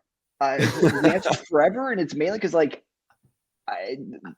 we are actually like our mental reward systems for guys like us are completely skewed now. Yeah. As kids, we went on the road on somebody else's dime to go play a game that people told us was worth nothing. And we have made a living out of it. And we still do it. And it makes absolutely no sense. And what are we supposed to do once we don't have that? Like, we know nothing more than competing at what we love. And I always tell people, I'm like, that's what keeps me going. I was like, because I don't know. I've done this longer than I haven't now. And it's like, what do you do from there? Like, people don't realize, like, a lot of the guys that dedicated their lives, it's like, lifers. Oh, we literally dedicated it. Like, with Marcel, we'd see you in Asia. We'd be like, Road Warriors. Like, it's just, it didn't matter what country. I miss that. Can we really, Europe? Can we really quick? Pre-COVID was so special, man. And you were one of the Road Warriors that I would see at the end of every season. We're in Australia, we're over in Asia, and that's the one time where we're not like fierce competitors in the US. We're actually like Team America over there, hanging out, drinking beers, chilling on the beach, playing paintball. Oh, I miss it. We need to get back to since COVID. That just has not been a thing. Like, I was trying to go this year. I've been talking to like Gooch and Benny and a bunch of the guys. And if anybody wants to see one of the coolest paintball parks on earth, They just built a new one in Phuket, Thailand, right by the beach. It is all like artificial turf. Like imagine, you know how Australia, they do like the whole plexiglass on the side? It's almost all the way down the field like that. And like, it is this cool field, and they're going to be running more tournaments hopefully there. And I'm like, I just got to get over and see all the homies. Like, Dude, there's guys like let's Jason go. Tan that I'd go and he'd be like, hey, my buddy's this tattoo guy. Like, alrighty, let's go for one of those. Then we're going to go out and have dinner with your wife. And all the tattoo people will come. And then the next morning, we'll go to the paintball field. And then we're all going to sit around. We'll either go play or coach and then hang out the booth. And everybody goes, and it's half of the field is all at the same restaurant together having fun. And it's like, it is like no other experience. And those guys have really been fighting hard to get it big again over there. So like, I appreciate everything they're doing. And it's, you know, it's coming back to what it close to what it was. You know, it's back in the heyday when you like in Langkawi, it's like nothing. I don't think anything can touch that. That was special times in this world. And now even that place is, you know, went from one lane road, one direction, everybody be on their mopeds. Now it's 2 lanes both ways, and there's a McDonald's, and you're like, oh man, this used to be like, this used to literally, there was a shawarma hut. It was literally like a hut that we would go to get shawarmas at all hours. And then now it's like, oh, okay, now that's a KFC. All righty.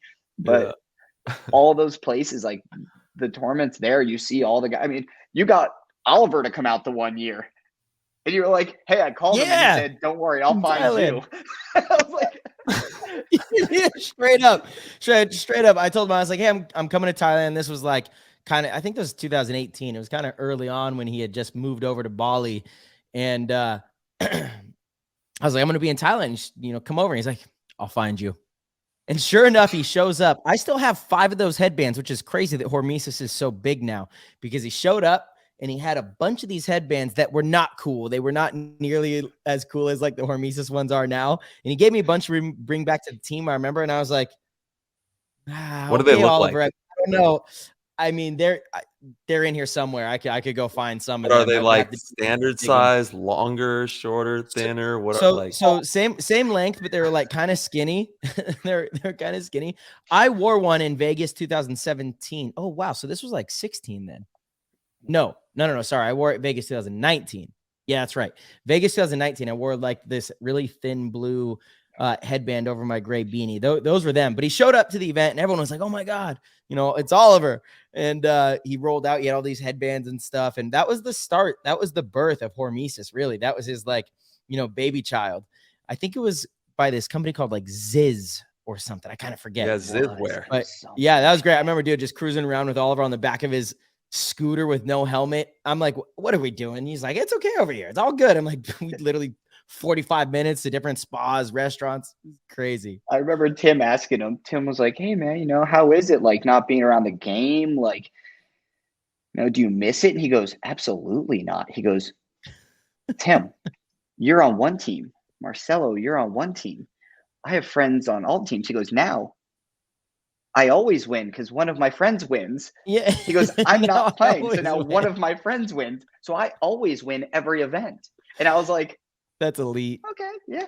Okay. That checks out. Like, and he just said it like very like, of course, Tim. And we were like, okay. And then I think he had like this little like thermos thing. And he just was like, yeah, okay. For tea. And just like, swaddled off to where like he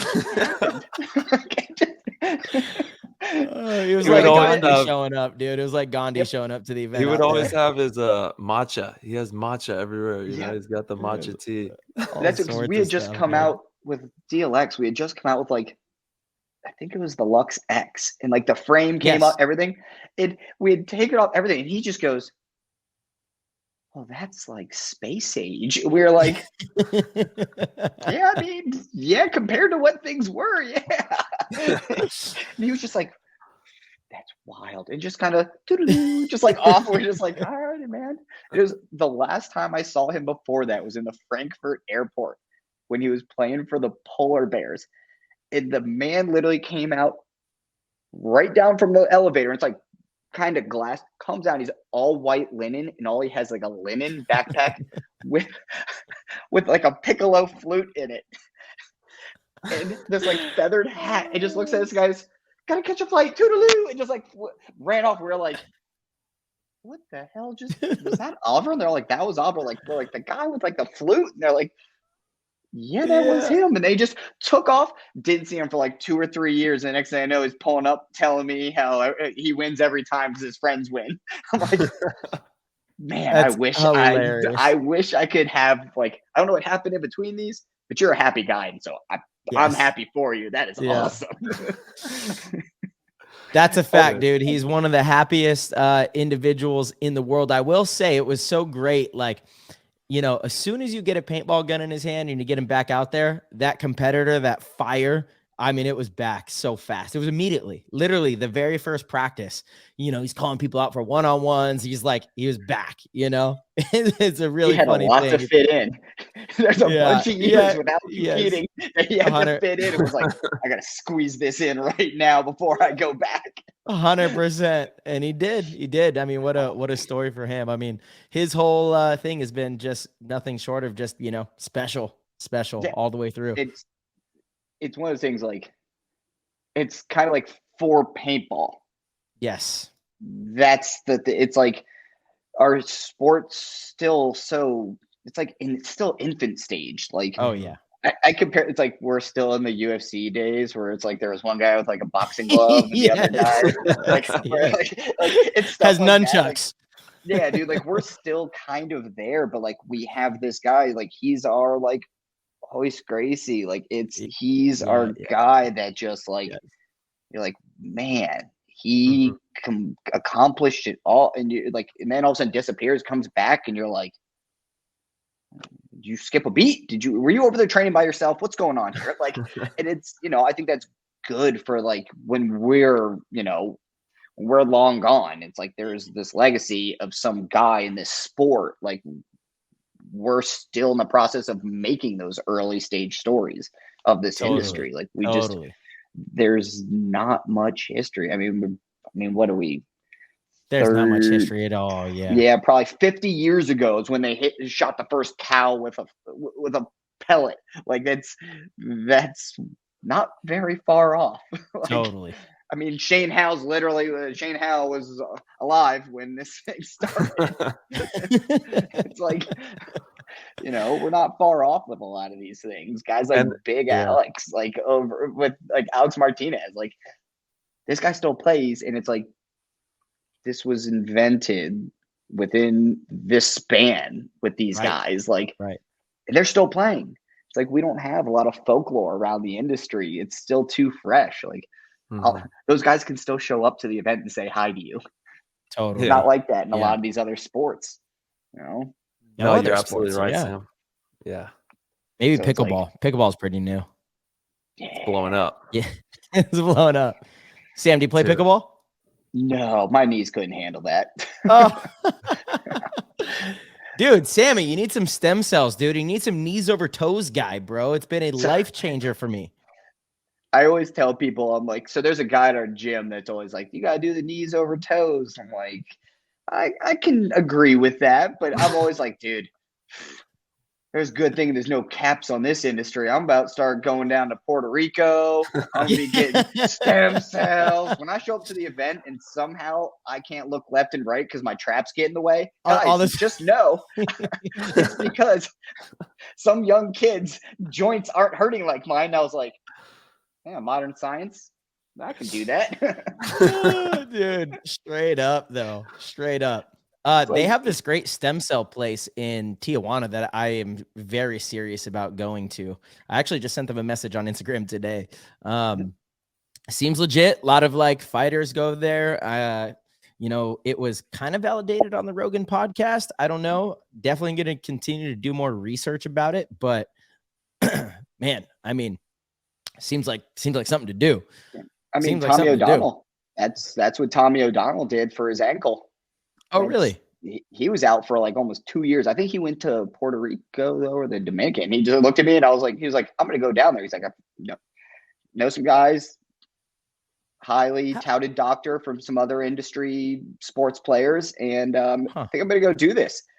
And I was like, whatever, Tommy. Like, known you for years. Like, I don't know if you're really gonna do this. See him like 6 months later, and he's back on the field, and he's like, bro, it's like brand new. It's great. I can play again. I'm like, wow. Oh shit, Tommy. That's insane. Wow. Like, Yeah. now I need to, anytime something starts really hurting, I'm calling that guy right away. Hey, who's your doctor? Like, Yeah. To get him on the Interesting. phone. Yeah, I didn't know that about him. Yeah. I should hit him up, see like what the whole process was like. I mean, he was out for a little while with his ankle injury, and and that's right when Mutiny was really starting to, they were having their back and forth battle with Aftermath, and he was sidelined for it. And it was like right after that happened, he was like, I don't want to be on the sidelines for this. And that's what it felt like. And he was and then he's telling me he's going to go do this. And then next thing I know, I'm seeing him out on the field. I was like, do you really do this? The man. Like, yeah. Oh yeah. I totally did. Okay. Yeah.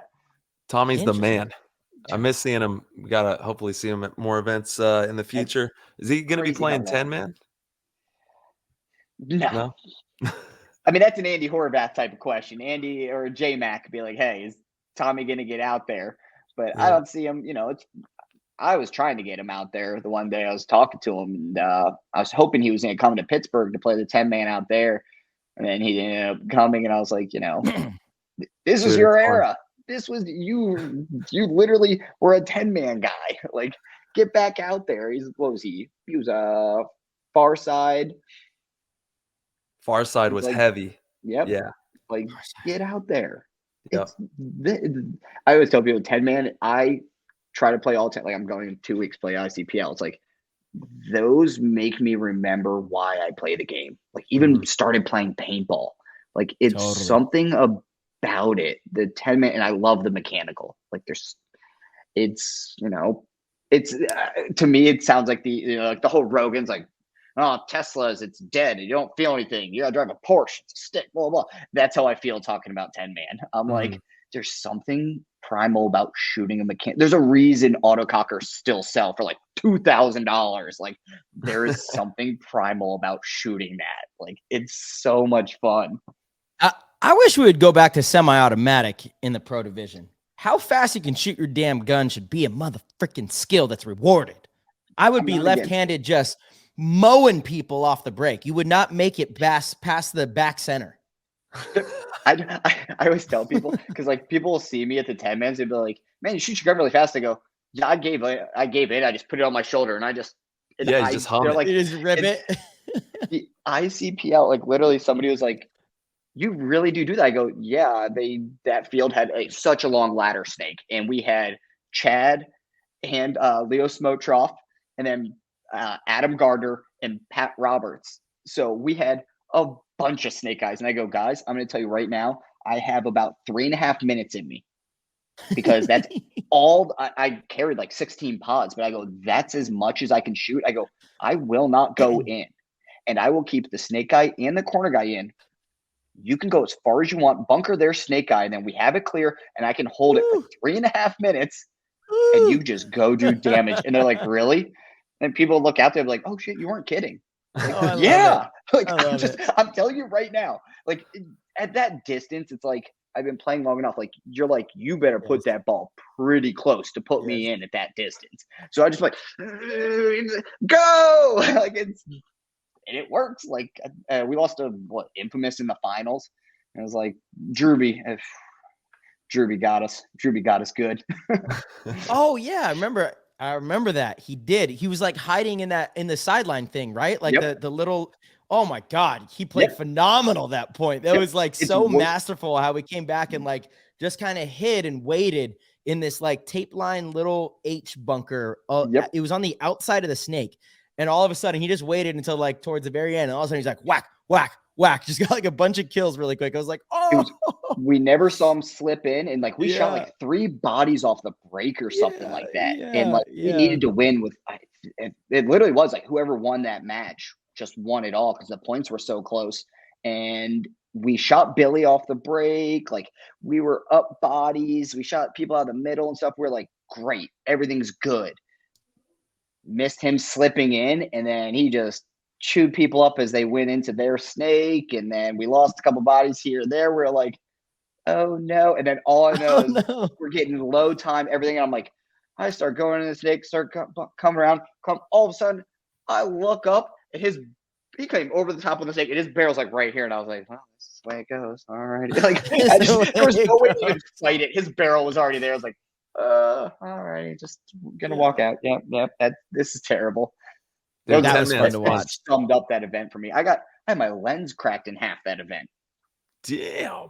Straight, me and dude teed off on each other, and his barrel was like right here. But like, yeah, it like split it right down the middle. I was like, dang. That paint was humming. Scary. Yeah, I was like, I didn't even realize it at first. I was like, man, that sounded loud and like that hurt. Walked back and they're like, dude, your lens is cracked. It's like, he had an extra Allen wrench or something back there. You know what I mean? He had the sauce on that gun. It was better because I wasn't even shooting back at him. Like, probably one of the funnier times I've had. Like, just one of like people teeing off on each other, refs yelling and stuff. Bunkered him, and he spun all the way around and shot me. And then I was like, well, I'm not even going to acknowledge that you did that, child. And I just started shooting his teammates. And then he came back over the top and put his barrel like right on my lens. It was just shooting me, and I was just shooting his teammates like this. And the ref's like, the guy's like, he shot me right here. And I go, ref, you saw it, man. Like, I didn't even acknowledge him. Didn't even acknowledge him. I just was shooting the other guys. He goes, yeah. And I go, so how would he get paint on his pack? I was like, I shot him before that. And then he came over the top on me. And he goes, I might have got that call wrong. I'm like, it's cool. We won. So like, it is what it is. But he's like, huh. Yeah, you didn't even acknowledge he was shooting you. I go, I was on to the next one already. Just attaboy. Like, I was trying to win it. See you later. Yeah, we're going to win this point. That is funny. Sam, what's your favorite format of all time to play? 7-man. Easy. 7-man every time. Dude, it seems like that's everyone's favorite. I don't know that I don't think we've ever had anyone on the show that says X-Ball. I love X-Ball. Don't get me wrong. I would love there to be some iteration of like 7-man style fields, like with a point system, kind of like X-Ball, but fuck, 7-man was amazing. So that's it. I kept on pushing as I talked to Drescher about it, talked to Chris Williams from Virtue. I talked to Adam at like DLX, and I've tried to get everybody to do it. And I understand the NXL is now trying to do something kind of like it, but I wanted some company or some individual to come in and do a true 7-man league, mechanical. Fortunately, the players are too good right now to do a lot of electronic, and especially even at 10, the players are too good. Even if you make the fields big, bounce shots, things like that, it wouldn't make the game the way it should play. And I want it to be the whole points for players live and dead. I want the flag pull and hang, and I want 3 fields, three random ridiculous. So if you called somebody like Planet Eclipse, you called somebody like HK, you called Virtue, and you said, listen guys, can you guys help us? Can you buy a field, or we will help somehow facilitate on cost, like make the Planet Eclipse bunkers and field. Every event, you guys get to choose the layout of it. So now it's back in those old days. You have to walk those crazy fields. Everybody always knew you're going to walk over the Angel Field, and it's only going to be about 3 feet high. Like, for somehow they always did that. But you start doing these things, and then players have to learn how to walk fields. You might walk a field for 3 hours and never play that field. And then all of a sudden, it's like you get 8 prelims games. Pro team, you get 2 amateur teams. But those amateur teams are getting 2 pro teams. You upset a pro team, now the scores are wild. Now what's going on here? And it really adds these other elements. And there's things like one of my favorite people in the industry, James Graley with Adrenaline. He could play that format and be a viable player. Todd Adamson with Aftershock could still play in that format because it really is cerebral and it's a lot of strategy, and you don't need all the complete physical X-ball younger guys. There is still high value in these. Somebody like Paxson would kill it. Absolutely kill it. And it's, we can get these guys back into it because realistically, X-ball is a young kid's game.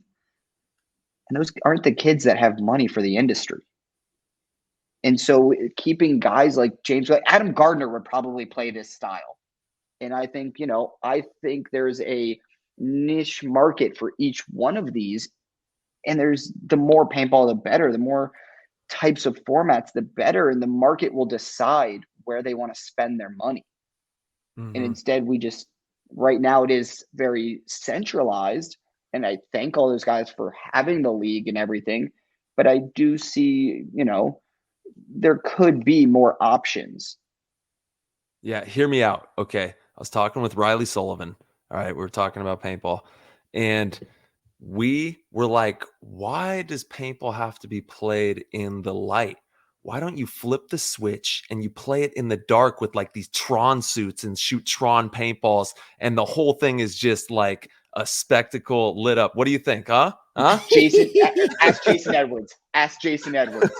Jason Edwards, since the Philly Americans days, he has had this concept where he goes, guys, if we really want to see where all the shots are, we just turn all the lights off and we put on like glow in the dark outfits. And then you actually see the little things you weren't seeing and we'd always be like, I mean, no, like, I don't think we're going to take the time to, I don't even know if that's going to work, but every time Jason would be like, I think it would work.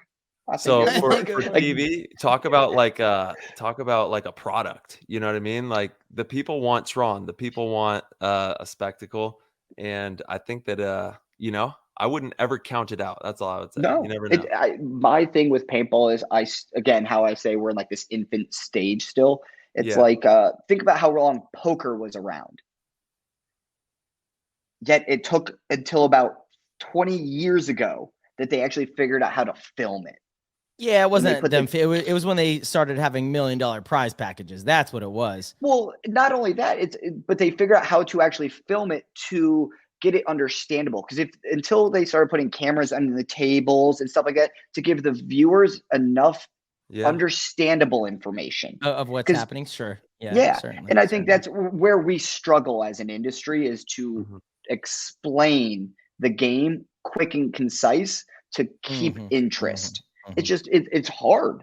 I mean, we play pro and there's times where you're like, is that guy shooting at that or this? Like, it's just, it's really hard to be in that, them understanding. And maybe it's a first person shooter, camera angles, it's just, who knows? I think it's instant replays in the 2 minutes. We have 2 minutes in between points where we need to have a production team that's on it. And you go back to instant replays, slow motion of like great shots, big moves, and you need high level commentators, people like equivalent of Tony Romo and what he does for football right now. We need like high level, no shade on Maddie and Rich. They're fucking phenomenal. Maddie's the best. He's the voice of paintball. I understand that, but a player that understands that next level intricacy. And so and Thomas Taylor actually did a fantastic job. I think it was like Dallas this last year where he was up in the booth quite a bit and everybody loved him. And I went back and like watching those games, he had a very unique way of explaining it from a high level, like player's perspective. That's what we need. We need that paired with like really good replays in those 2 minutes. Not just, filler and making jokes about old school, stuff. I think that would be, that's where we get to the next level right there. It's the Joe Rogan, John Anik. Like you have a color commentator and you have a person that understands. And then now the UFC is like DC gets in there and it's like, they understand it at such a high level and they're very articulate in explaining it. And it's, we haven't reached that at a consistent level. We're not going to get Thomas up there every game. That dude's going to ride this game till the wheels fall off. It's like, we got a while till Thomas is like, I could be a great commentator. It's like, no, that dude, he's in the same boat as all of us. Like we can't help it. We're too competitive. We want to be out there. And it's the day that I look around, I go, dude, I can't contribute. Like, I'm going to be like, guys, I'm going to go lock myself in my room for about 3 weeks. Don't talk to me. I'm going to cry myself to sleep, maybe in a couple extremely hot showers, crying on the floor. And, going to be like, Jesus, I couldn't contribute anymore. But, it's a reality that everybody that's ever competed anything does come to eventually.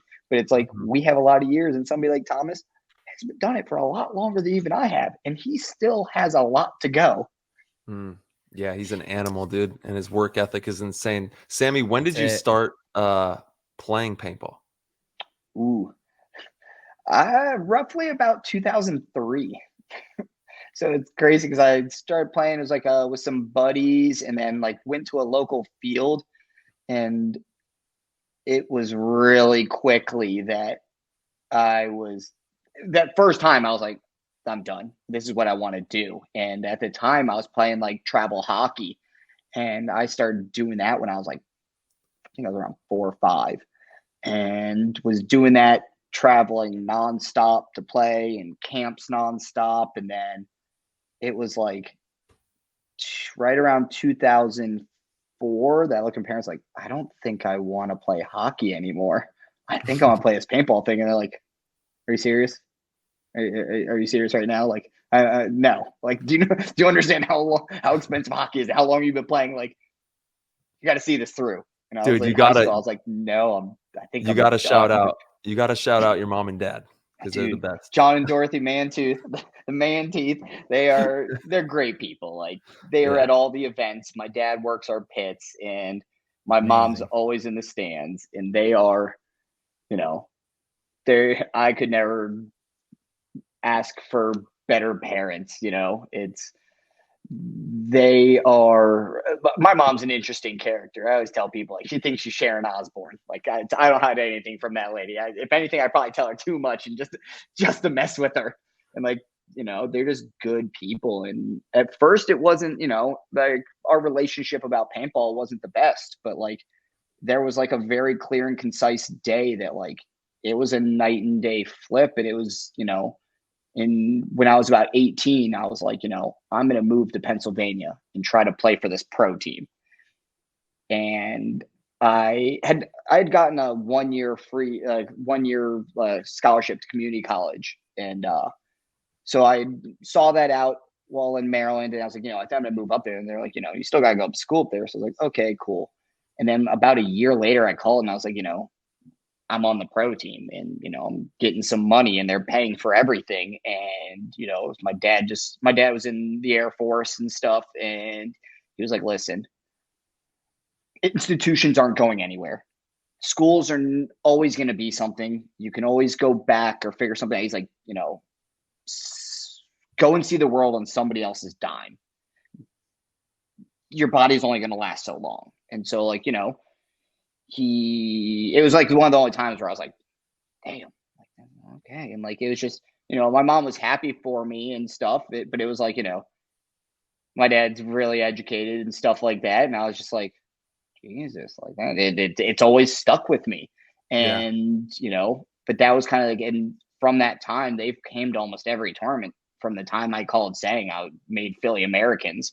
And it was like, took a lot of, not taking lunch breaks while working at Smart Parts and drilling on my own. And then, I was fortunate. Like, I was extremely fortunate coming up. I had in Maryland, Rick Hartman, who people ever heard of, LJ Hartman, that was on Revo. His father helped me out a lot. He owned Paintball Adventure Park in Maryland, and he helped me a lot. And the guys from Nasty, Richie V, Derek Mitchell, Josh Trout, those guys who tried out for Philly, there was a Derek Mitchell jersey printed for Philly Americans. He ended up never playing with the team because his job and schooling. Josh Trout, Miami Effect jerseys were made for. Like, these guys could have probably gone places, chose other paths, but from the time I was little, they helped me. And then as soon as I moved up to Pennsylvania, like, Tim Montresor is the one that convinced me to move up. Like, he sat down, looked at me, and was like, hey, man, you're just going to community college down there. You can do that up here. He goes, I'll give you a job here at Smart Parts. And he's like, I'll talk to Adam and tell him I got a kid. And this is when me and Chad were playing together in D3. And, he's like, we're going to build this Division I team. Chad might play with it. He might not. But you can come up and, see if this thing works out. He goes, I will give you as much free paint as you want, as long as you're playing. And That's a golden ticket. couple months later, packed my bag, packed everything in my car, and Yeah. moved out into,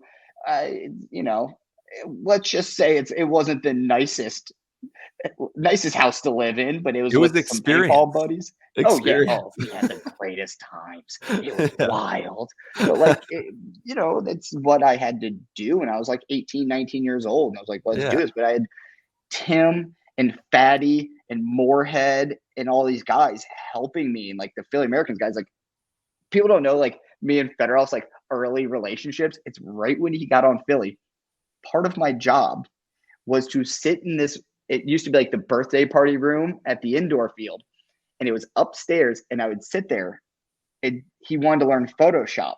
So I was trying to teach him Photoshop, but this is when his English was really Yeah, I broken. was gonna say. So I'm working, and Tim's going, "Hey man, you're helping the cause." Like, Tim's just like, "You're helping the cause. You're getting this guy to understand us better." And that's what that's what I was doing. So like, I knew these guys even before I played with them, but they really did take me under their wing and were like, "If you really want to do this." So like, and then I was getting better, and Philly used to bring in a couple people to practice with them. So I was practicing with the team, playing on like a D2 team. And it's What They year did helped you turn everything. pro, Sam? What year did you actually turn pro? 2008. 8. Damn. So after Chad George. Okay.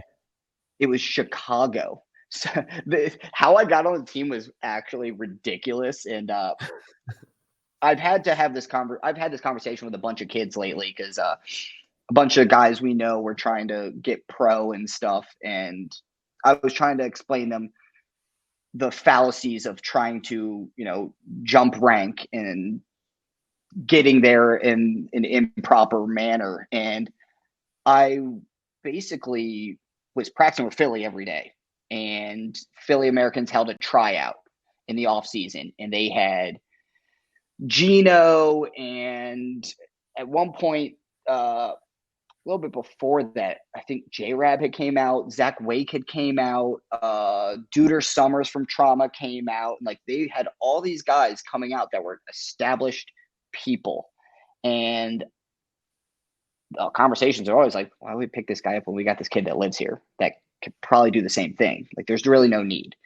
And one year they picked up Duder, and Adam Gardner came to me and goes, "Don't take this harshly." He's like, "You should probably be on the team over him because of playing ability." But he goes, "I like you, and I like having you around, and I think we have something good going here. But if you come to the team and you don't pan out, you're stuck with a pro rank, and there is nowhere for you to go." He goes, "You need a little bit more time.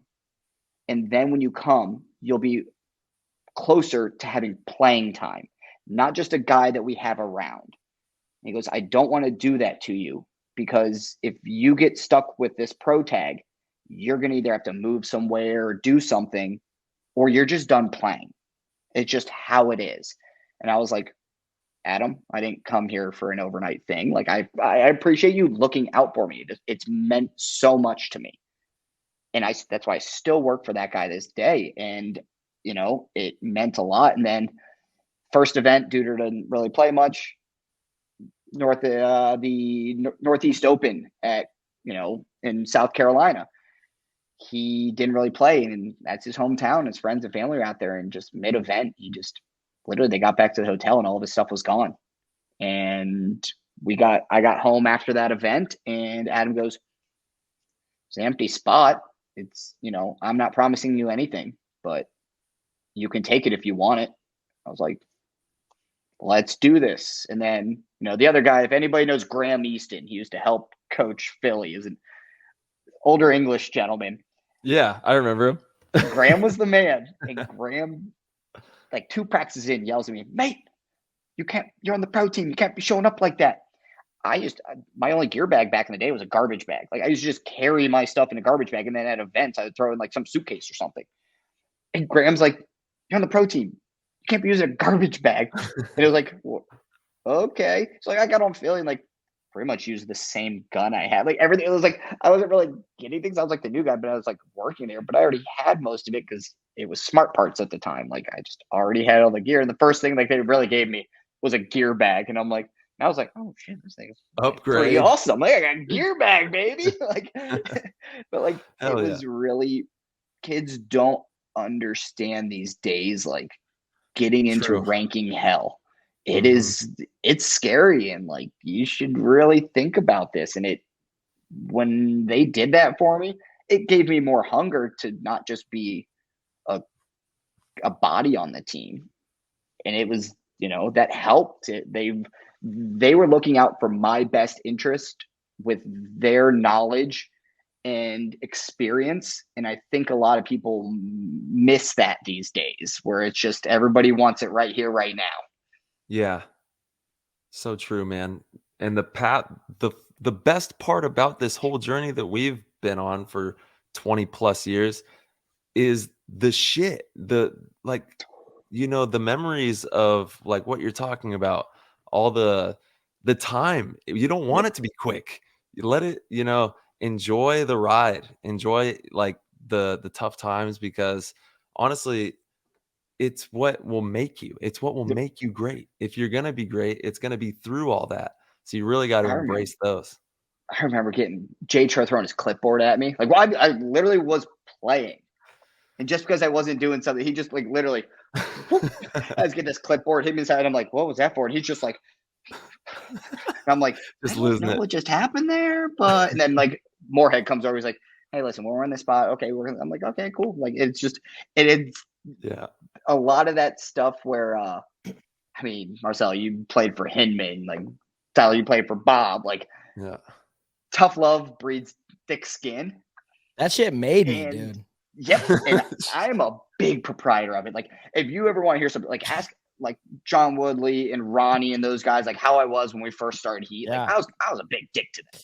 But it was more like, I'm like, guys, you got to go through the ringer somewhat and kind of get that chip on your shoulder and really want it. And like, you'll see where you come out on the other side. It is so much better.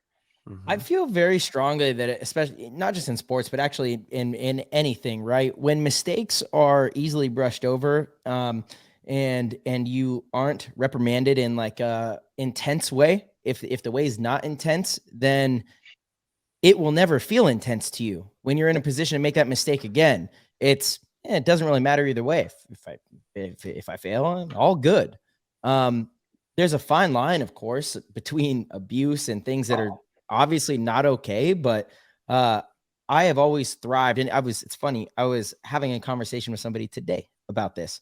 And I was like, I bring back the wooden spoon, because, when I grew up, it was the wooden spoon. I'm not getting abused or punched in my face as a child. I don't believe in any of that, but I'll tell you what, wooden spoon to some bare skin, teach you a lesson, real My quick. My mom learned to crack it off the counter, and it made a specific sound. Yeah. And that was just like I'm done.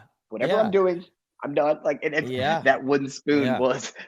It's just like, look, you have a real response. You understand, like, okay, that's not okay. That's a mistake. And this matters. And rather than if everything is easy peasy, easy going, I wasn't raised that way. And a lot of kids today are raised in a much different climate. And I don't think we're seeing the best results. No. Right. So, I'm not saying that it's only that. There's a lot of other factors, but I'll tell you what, you're not seeing the best results. Straight up. You're bring just that seeing to paintball. Where, I have this, I'm a harsh coach. I've used it for years. So you'll appreciate this as a coach then. So I have the players I don't like coaching are the players that you're their coach. You got a lot of experience in basically, if there's been a tournament, you've won it at the top level. Why is it that a lot of these young kids, and I'll be honest, even pro guys, when you go, hey man, we need you to do this, and they go, I know. Well, you don't, because you didn't do it. And to me, you're now dismissing your own mistake, which means you don't want to fix it. You just don't want reprimanded. And it bothers me when guys, if you go, I messed it up, that's my fault. I go, you've mentally acknowledged it and want to fix it. But when you just say, I know, you're blowing me off. You're blowing off the mistake. You're blowing off hurting the teammates around you. Yes. And that's one of my biggest things about teaching players, or even just like when you're on a team and you're just like, hey man, do you think I stay awake at night and go, I'm really going to let that guy know that he messed up. I can't wait to let him know. No, we know that you can do better, and we're seeing it from the outside, because as a first person scenario, there's a lot going on around you that you're going to miss. And we can see it all, and we want the best out of you. So we're not coming to you because we want to get on you. This is to help you and all of us. So when you just say, I know, I go, gotcha. You don't want to hear it. You don't want to fix it. Gotcha. Totally. That is one of the hardest ones for me. Yeah, that is for me too. Another one is when I watch very intently when I'm coaching. And I'm trying to learn why somebody does something. So I'm aware of like different variables, and I see these things. And then, I'll say, hey, your job was to do this. You were supposed to do this. And actually you went and did that. And they're like, yeah, but this, I'm like, no, stop. I don't care what you thought, that you saw, what you did. And sometimes it comes off the wrong way, but actually the only reason is because at our practices, our closed practices, and it's different, right? If you're doing a regular clinic, there's a lot more leeway, but when you're working with a team and you spend a lot of time with them, I'm like, look, we don't have time for this. We have, 8 hours today where we get to work. So we got to be efficient. So look, this is the way. Just accept it and move on. Otherwise, we're going to be here talking about it for an hour. I explained, why, and I don't need all these justifications. I don't need all these like why you thought it was better to do it differently. Not the case. We got to change that thinking and just own it. Just own it. And at the pro level, that can become very difficult, especially with younger players, because now like you've made it. I was this person. I was this person when I was 18 on the Ironman. I was the first one to be like, well, no, here's why I did this. Here's why I did that. Sometimes it's better to just be quiet and actually listen to the veterans that have been there, done that, won everything that you want to win. Just listen, absorb the knowledge, be grateful, be thankful, and get better. That's how you will get better. Yeah, that's it. Tyler knows how I am about practice. For me, practice, if somebody's like, man, we practice for 8 hours, I'm like, I know you stood around for 4 of those. Like, I don't care when how much on field. Time. Yeah, exactly. How much on field it's not time? even on field. It's how much optimized, like efficient, productive thinking about it. Yeah, time and effort was spent. That's to me is what matters the most. Where I'm like, I mean, Russian Legion, you lived it. Those dudes will go in and bang out a 3-hour practice and get more out of it than some teams will get in 12 hours. You're totally right. Yes. And it's because of the mindset of saying we are here for a purpose. What are the goals? This is what we're going after. And you really just reduce it down into what is going to be the most efficient and productive. And that's what, like, there's all the time where teams like, oh, Heat leaves early. It's like, how about Heat looked around and saw some of these guys are slightly mentally checked out. We got what we wanted. But so now guys are going to go 50 to 70% of the way on each point, and we're actually just not being productive, and we're wasting time and resources and just beating up our bodies for 0 point right now. Your mind's mentally checked out. Let's just come back to it tomorrow. Like, people don't grasp that's practice for 12 hours. I'm like, no, you didn't. you were at a paintball field for 12 hours. Yeah. Still some value there, but dude, you're so right. You're so damn right, Sam. You're so right. It's time on the field, thinking about the field, talking about the field, being productive. You absolutely nailed that, Sam. I love that. That's a great nugget for teams to take away, because you could be at the field the same amount of time as all the other teams, but do more with that time. Straight up. Yeah. Yeah. And there's a multitude. Being a coach for any paintball team is so difficult to manage players, to manage everyone and be able to get the most out of everyone is a difficult task. no matter what division that you're doing it at. That's management of people in any realm. It is anybody that can do that high level. It's like they're usually very successful people. It's something Cowboy Roy. Me and him talked about when we Cowboy. played. Me, him, and Tim, and a bunch of guys were playing with Cap, and he was like, "Man, when I started working for the company I do, he's like, I wasn't sure what I was doing in it. He's like, he goes, I played pro paintball and been in and out of hotel rooms and all these scenarios with people. He's like, I kind of just knew how to manage people, but also just get the best out of them because I've lived my life working in teams and trying to get the team to be the most productive it can be at the goal at hand. And he's like, I just carry that over. And he's like, it was amazing. I was like, yeah, dude, like sports don't just teach you how to play a game. Like there's a lot of social skills being taught inside of this. Definitely, dude. I just talked to Cowboy recently. I was at Tiki's Paintball a couple of weekends ago doing a clinic out there, and I was in the airport, called Roy. We were talking about 10-man and that kind of stuff, and he's crushed it. From paintball to business, he has dominated. Yep. Crazy to think that guy lives on the East Coast now.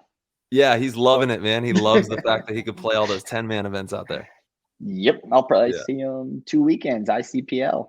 Yeah, he's going to be there. He's stoked. We got Warnock in the Discord, and he was wondering about getting matching tattoos. That was one of them, and then Lettuce is wondering, where do you get your tattoos done, and which one is your favorite? Me and Warnock have been like, I've told him, I'm like, I'll do this all day. Like, I don't care. Like, let's go get some. And he was just out here recently, and we weren't able to make it happen. But I'm like, of course, dude, just find somewhere. Let's go do this. He's getting a goat tattoo on him, a PTG goat, dude. Yeah, I mean, if you see some of the stuff that guy's got, it is comical. He has some glorious, insane stuff. Yeah, like I'm for it. Like he actually posted a picture in the Discord for our PTG group of like his back piece. It's crazy, dude. It is so funny. Yeah, like I've told him I'm down for it. Like my favorite one, I don't you got a know. really good one, the Glizzy recently. Yeah. It's a hot dog switchblade. You have a Glizzy tattoo? So it's a hot dog, but it's a switchblade. So the bun's the handle. It's like this, and it says Glizzblade. Yeah. So actually, that was done by one of our buddies that he's reffed on the NXL pro field, everything, and Nick actually plays out for Armada at the 10-mans. He's a New York guy and owns a tattoo shop. Now it's Collar. I can't think of the rest of it. It's Collar something, but he's out in is it Avon, New York? It's right around there. We just played out there by the NYX guys, but it's he's crushed it. I saw him at the paintball field. I was like, hey man, I've had this idea for a while. Like, got any interest in doing this? Are you when you open? He goes, I own the shop. I'll just open up. He goes, what do you want? I was like, so it's like a hot dog, but it's a switchblade. It's a glizz blade. And he's like, dude, I'm not even open tomorrow, but I'm opening up. Come on in. I got to do this. I was like, let's go. He slaughtered that one. He did so good on it.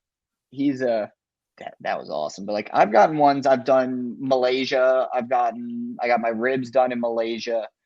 I got my ribs are fun. Foot and thigh in Thailand. I've done a lot of both. My arms were done here in Pennsylvania. It was a friend of ours owned a shop, and then unfortunately he passed away. The guys keep the shop open, but he was actually a paintball guy. I met him. Used to help coach his AHSBIZ team back when the AHSBIZ was all over the East Coast, and they had the CXBL in Canada and stuff.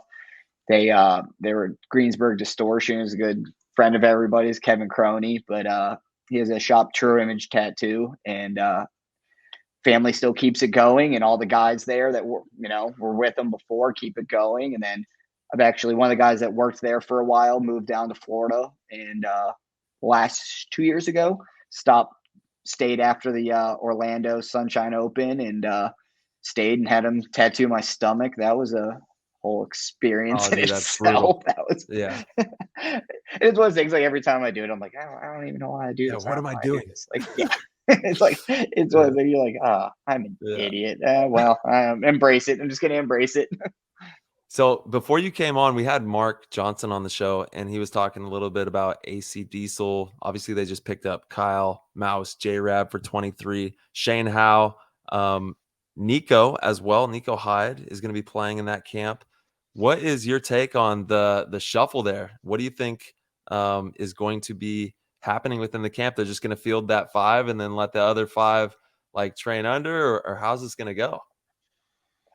I think there's a lot to sort out there.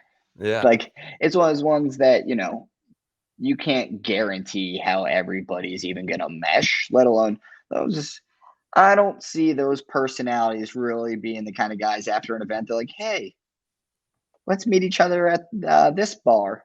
Those are a bunch of different crowds. That's not the guys that you would normally be like, yeah, those guys hang out all the time. So I think there's a lot to sort out on understanding each other's personalities and ticks and stuff like that, because stuff like that does go a long way. Like Marcelo said, we have 2 minutes, and guess what? Sometimes when you guys are on a different wavelength, that 2 minutes is more like 30 seconds.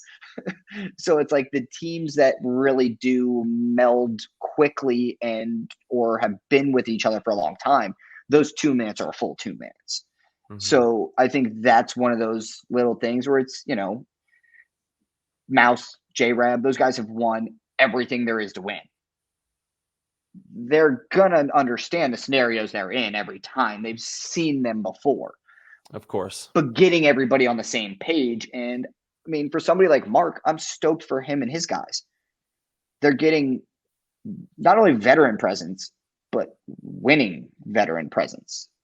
So those guys, if it could elevate these guys' games, like who knows what we're going to get out of them. And I absolutely love Greg Pollard. Like I was on the phone with Greg 2 separate times today, and he's built a lot of these programs and teams. Like think about between the Diesel way back in the day, Vicious, AC Dallas, and he's been with the AC Diesel guys, and he helps with the Fit guys a lot. So when you take all these programs, he's done a lot. And it's the one thing Paulie hasn't been able to do is take one of those teams to win a pro event. He's never broken that cusp. He's also never had players that had really broken that cusp either. So to get Mark and these guys that next level of outside perspective, because all those guys in that Texas region came up together. So it's an echo chamber of the same style and what we should do in these scenarios. And now they're getting winning veteran presence from outside. And I think it's awesome to see because it just adds another dynamic of the storyline for events. And we play them the first event or we played. And they literally, that's another wrench. We went from middle of the pack teams in Revo to, there's this team and Revo Hurricanes that we've had close matches with. Yeah. And the Ironman that we don't know is going to be revamped. And now this whole thing becomes very like, okay, you guys threw a wrench in a lot of things. And I think I like that kind of stuff. Yeah, your guys' bracket's wild. It's you guys, Revo, Hurricanes, Diesel, and the Ironman. And Diesel's obviously they're in that 4th tier. Yep. They're not a 4th tier team, not anymore. Ironman also are not a 5th tier team anymore. I don't think. I think they've upgraded big time. They picked up a lot of the players that placed 6th overall with Thunder. Yeah, that's a brutal one. I think we have a pretty stiff bracket too. We've got X Factor, Russian Legion, Infamous, and the Latin Saints. That's a grinder. Both of our brackets are grinders. Impact has the Bears, ML Kings, who, well, I guess they added Woodley.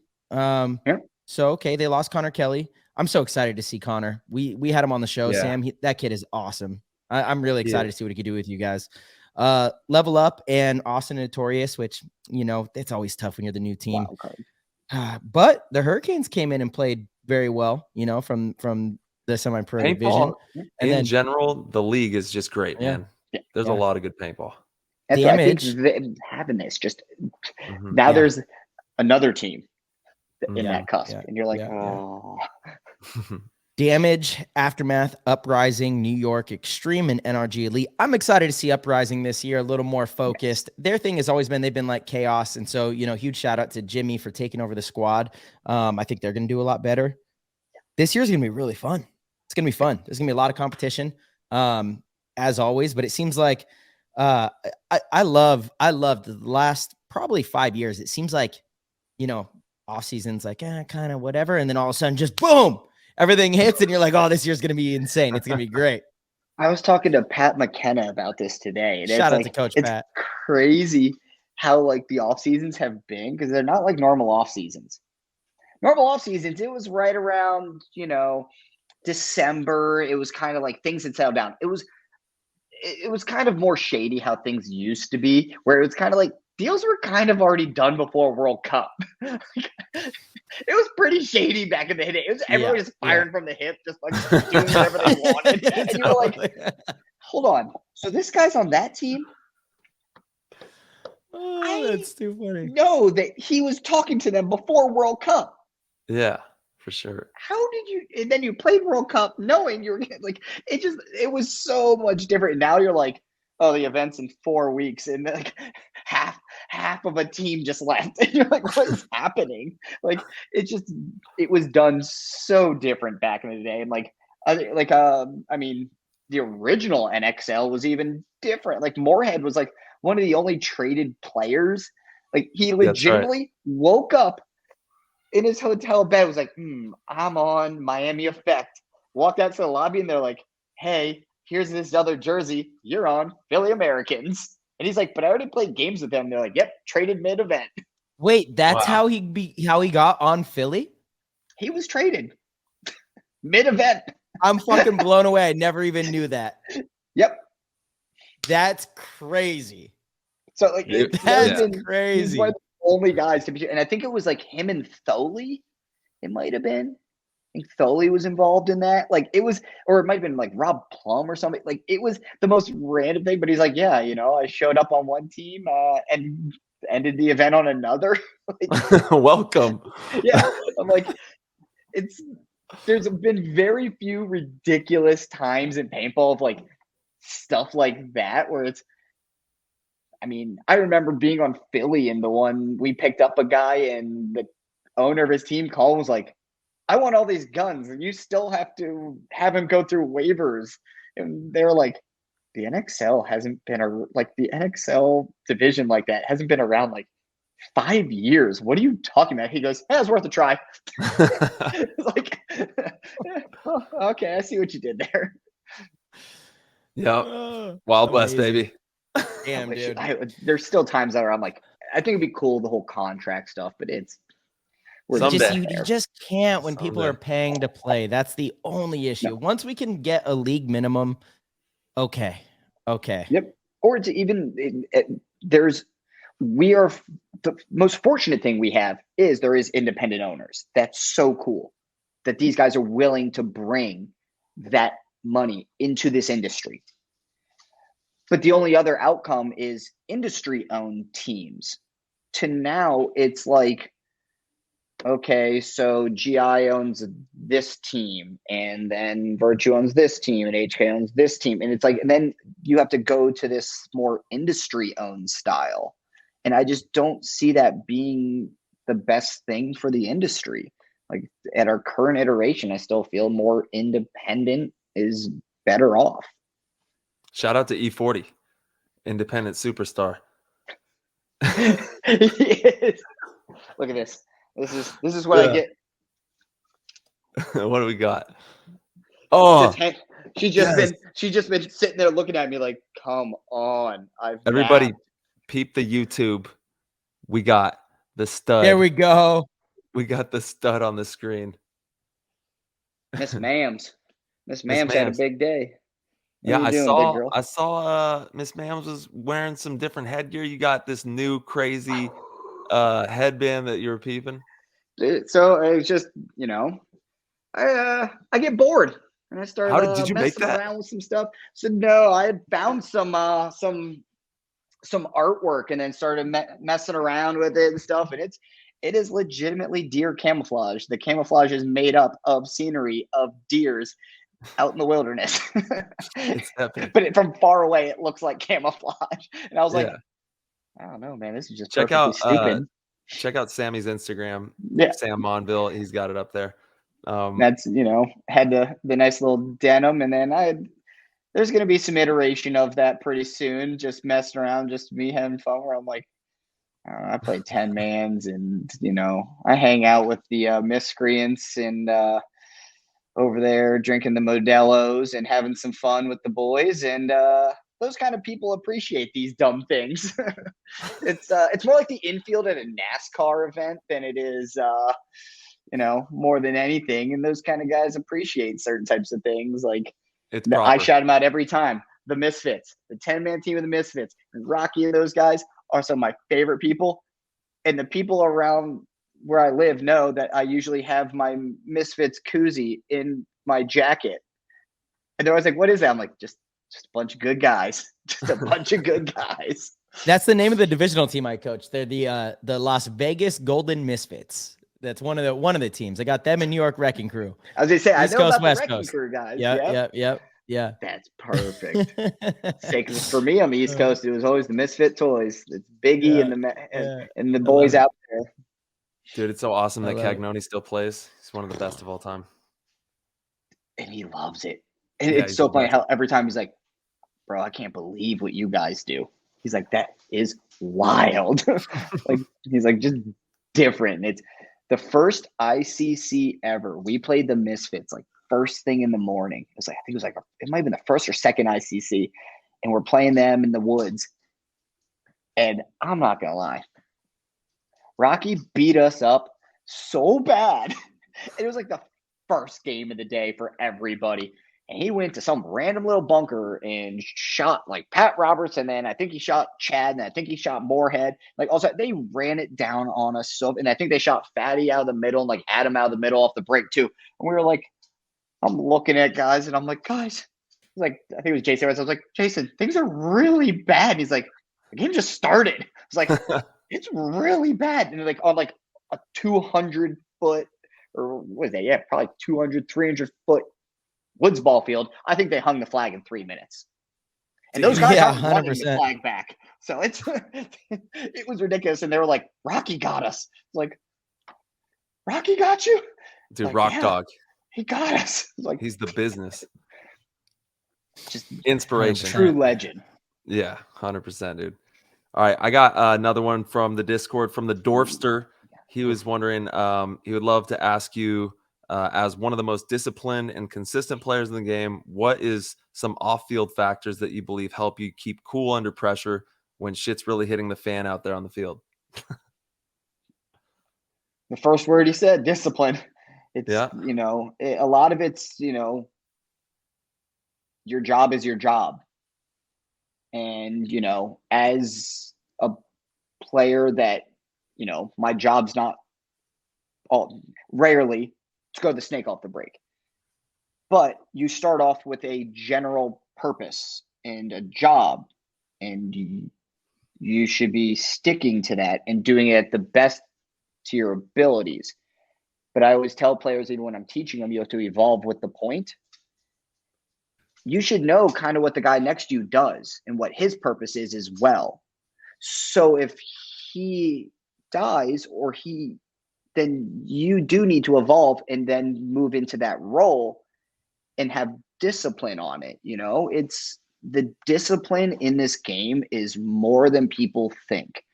There is teams that aren't as skilled as other teams, but compete with such team discipline, and it's very hard to play.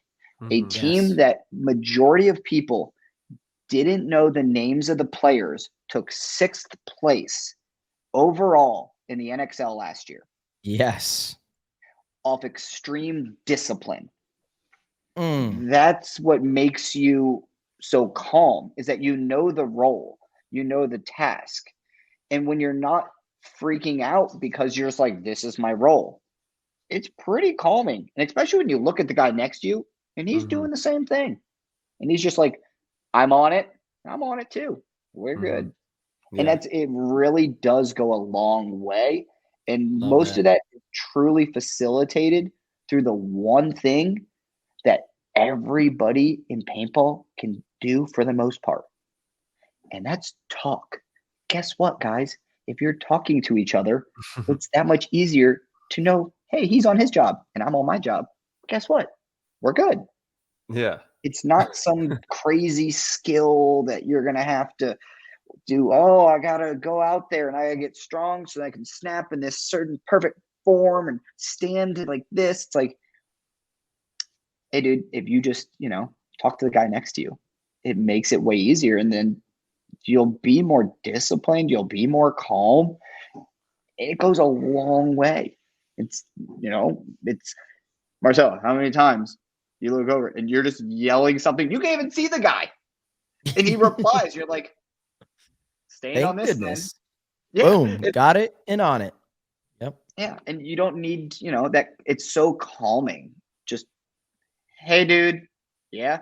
Okay. Just make sure you're there. Like, I can stay on this then. Because if you're not, we got to evolve and, maybe shuffle around and then go back to the jobs.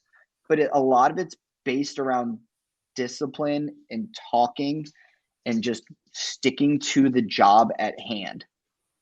Totally. It's all Yeah. awareness. I mean, Love that. essentially. That's fire right there. Yeah, Boom. baby. Clip that little segment right there. Sammy Boy's going viral for that one. All you young players need to tune in, listen up. Straight up. Have personal ownership, stay Yes. disciplined, and communicate. Guess what? The other skills can be worked on. Those are it's the foundation and building blocks that will really go a long way. And it's nothing against the Thunder guys, but when you look at them on paper, you're never going to be like, this is a star-studded team of skill and all these wins they have. You're going to be like, okay, well, they took 6th place overall in the NXL. And when you start going down the list of teams, I'm just going to say somewhere around 6 is not where the general public would have ever expected. 100%. Absolutely. Yeah. I mean, they way overachieved, and you're so right. It was through discipline. Aftermath was another team like that, where it was just, they were so disciplined that they were always a pain in the ass to beat. It was always a 1-point game. It was always close. They took you, it's so funny. I know you guys think the same philosophy, right? Against teams that are less talented, you don't want long points. You don't want low scoring games, right? That's kind of the philosophy of the higher end teams. If we're losing, let's get out of that point, reset. We're more likely to rack up more points. Football, they say the same thing. They were talking about the 49ers playing, oh gosh, who was it in the play? Who did they play in the first round? Dude, people out here running over TVs over that last game. Oh my goodness. Yeah, no, it wasn't the Cowboys. It was one of the other games where it was like they were, kind of outmatched, but it was the whole idea, the concept. They were saying, look, you just want to keep this game low scoring and get it to the fourth quarter so that you have a chance to punch in a touchdown and win by a touchdown or win by a field goal, right? Keep it low scoring, burn the clock. Don't give the offense on the other side a lot of time to work with. Burn the clock, move the chains, and then at the very end of the game, maybe you squeak in and get a little bit lucky and win the game by 3 points. Similar philosophy. People don't grasp that. And it's also one of those things where you can really, especially as a divisional team and stuff like that, that is actually a conceptual you can work on. And it's crazy. If you are alive during the point, you actually get to play more paintball and see more scenario. So guess what? There's a lot that you're going to get to learn instead of going out there and being like, I got to win every gun battle. Well, guess what? The odds are you're going to win 50% of them. So you played half the amount you could have if you just would have been like, hey, he's shooting at me. You got that gap? Such a big point. Yeah. And it's, for a lot of these younger kids, I'm fully for you guys understanding and being high level at going and understanding how to make your moves and win your gun battles, everything. But guess what? there's times I'm up 4 points on a team with minute and 15 seconds left. Do you think my priority is that gun battle? You got to understand all of the scenarios and what's going on, and you can practice it. I mean, we go into practice. There's times where they're like, see if you guys can hold this off from these shitty spots for as long as you can. The other team doesn't know. Yes. They don't need to. Yeah. And you just work on it. You go, I'm going to tell you right now, if we're down bodies, where things are bad, I'm never going to that spot. I'm going to go to that one. And like, you just figure those little things out. And Totally. that also carries over, just understanding, do I want to be in a Dorito or do I want to be in a can? I'm telling you right now, I'm getting out of every can ever. It's not conducive to surviving. You cannot press into it. It is a round edge that makes it easier to get your elbow shot, your foot shot, all these things. And it's like, that is not the shape I want to play. I cannot survive behind that easier. And you can figure a lot of these things out just by going, let's play a bunch of long points, see what happens. There's a science to that, actually, man. It makes so much sense. And at the end of the day, this is all pressure, angles, numbers, and kind of crunching probabilities. And there's a lot of math that goes into paintball. And if you can apply that kind of science aspect to it, you're going to do really well. And just like you said, just talking out there, you don't always have to be on your gun doing something. As long as we have zones covered and jobs are being done, then it's going to be okay. Have those good conversations.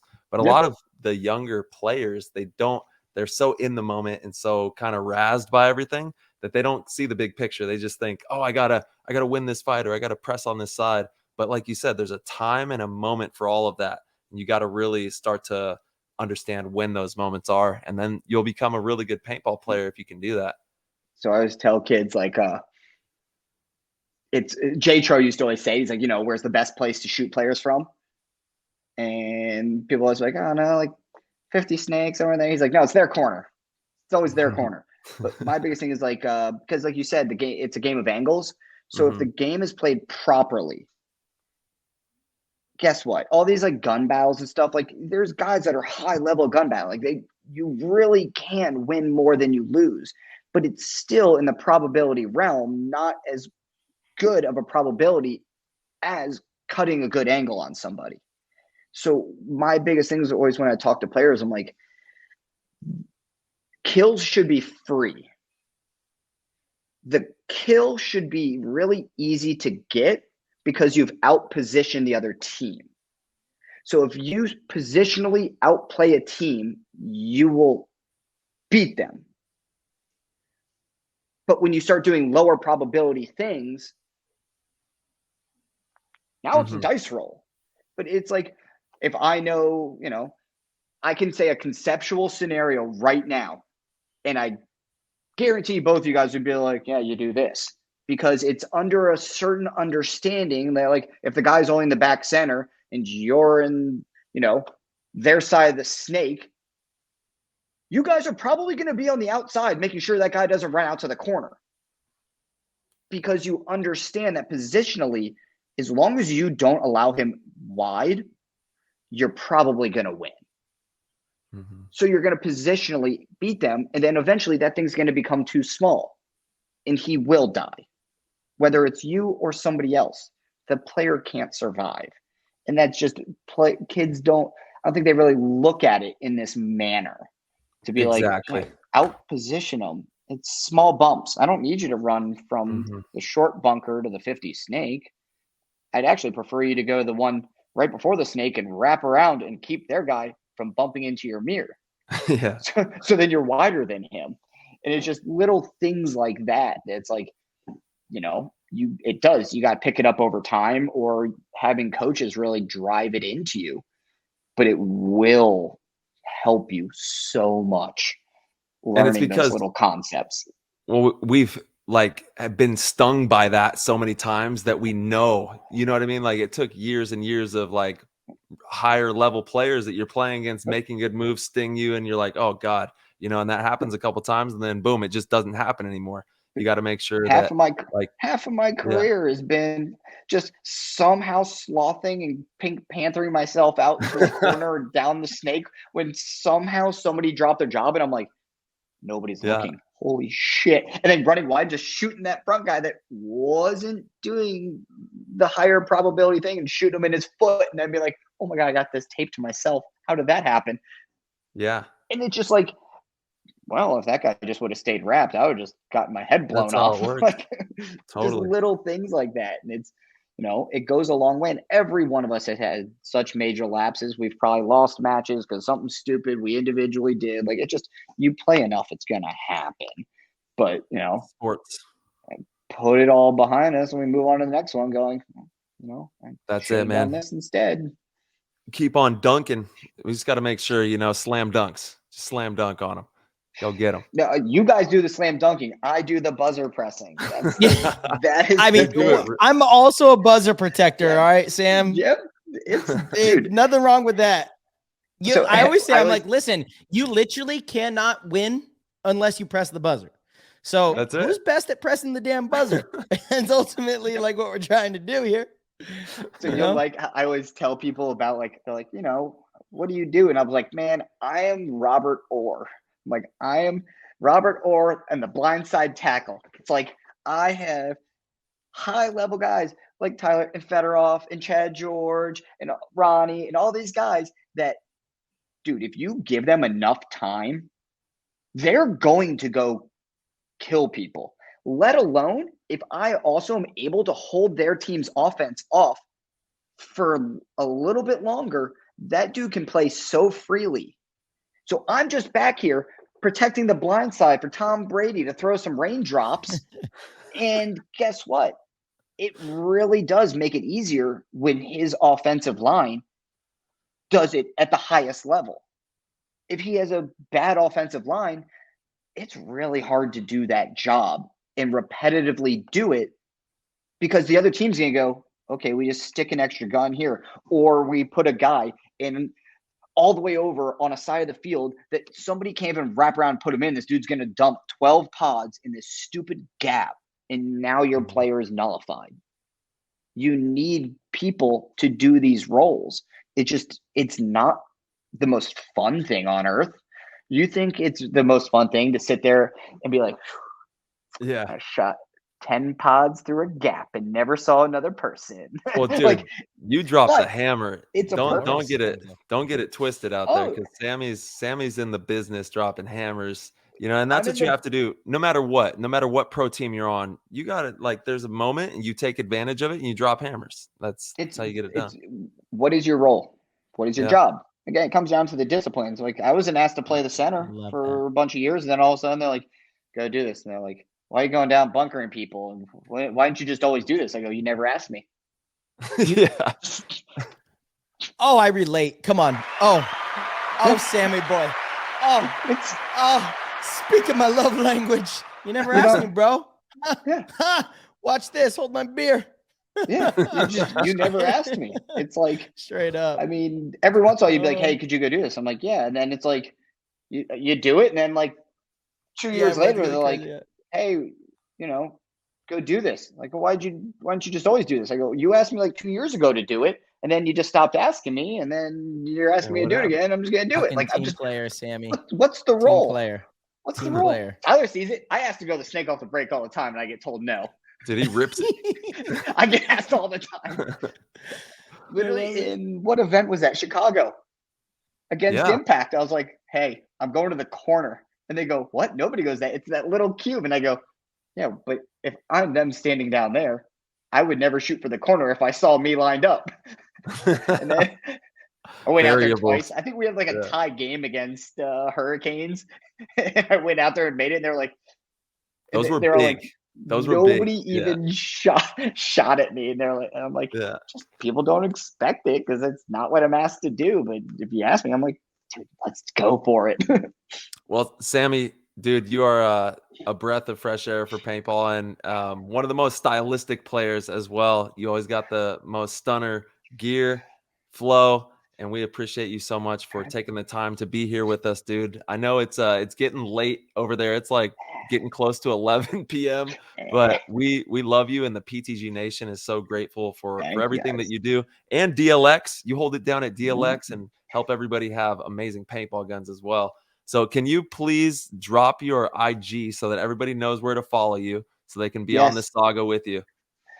Just hit me up, guys. Monville 66, and There we go.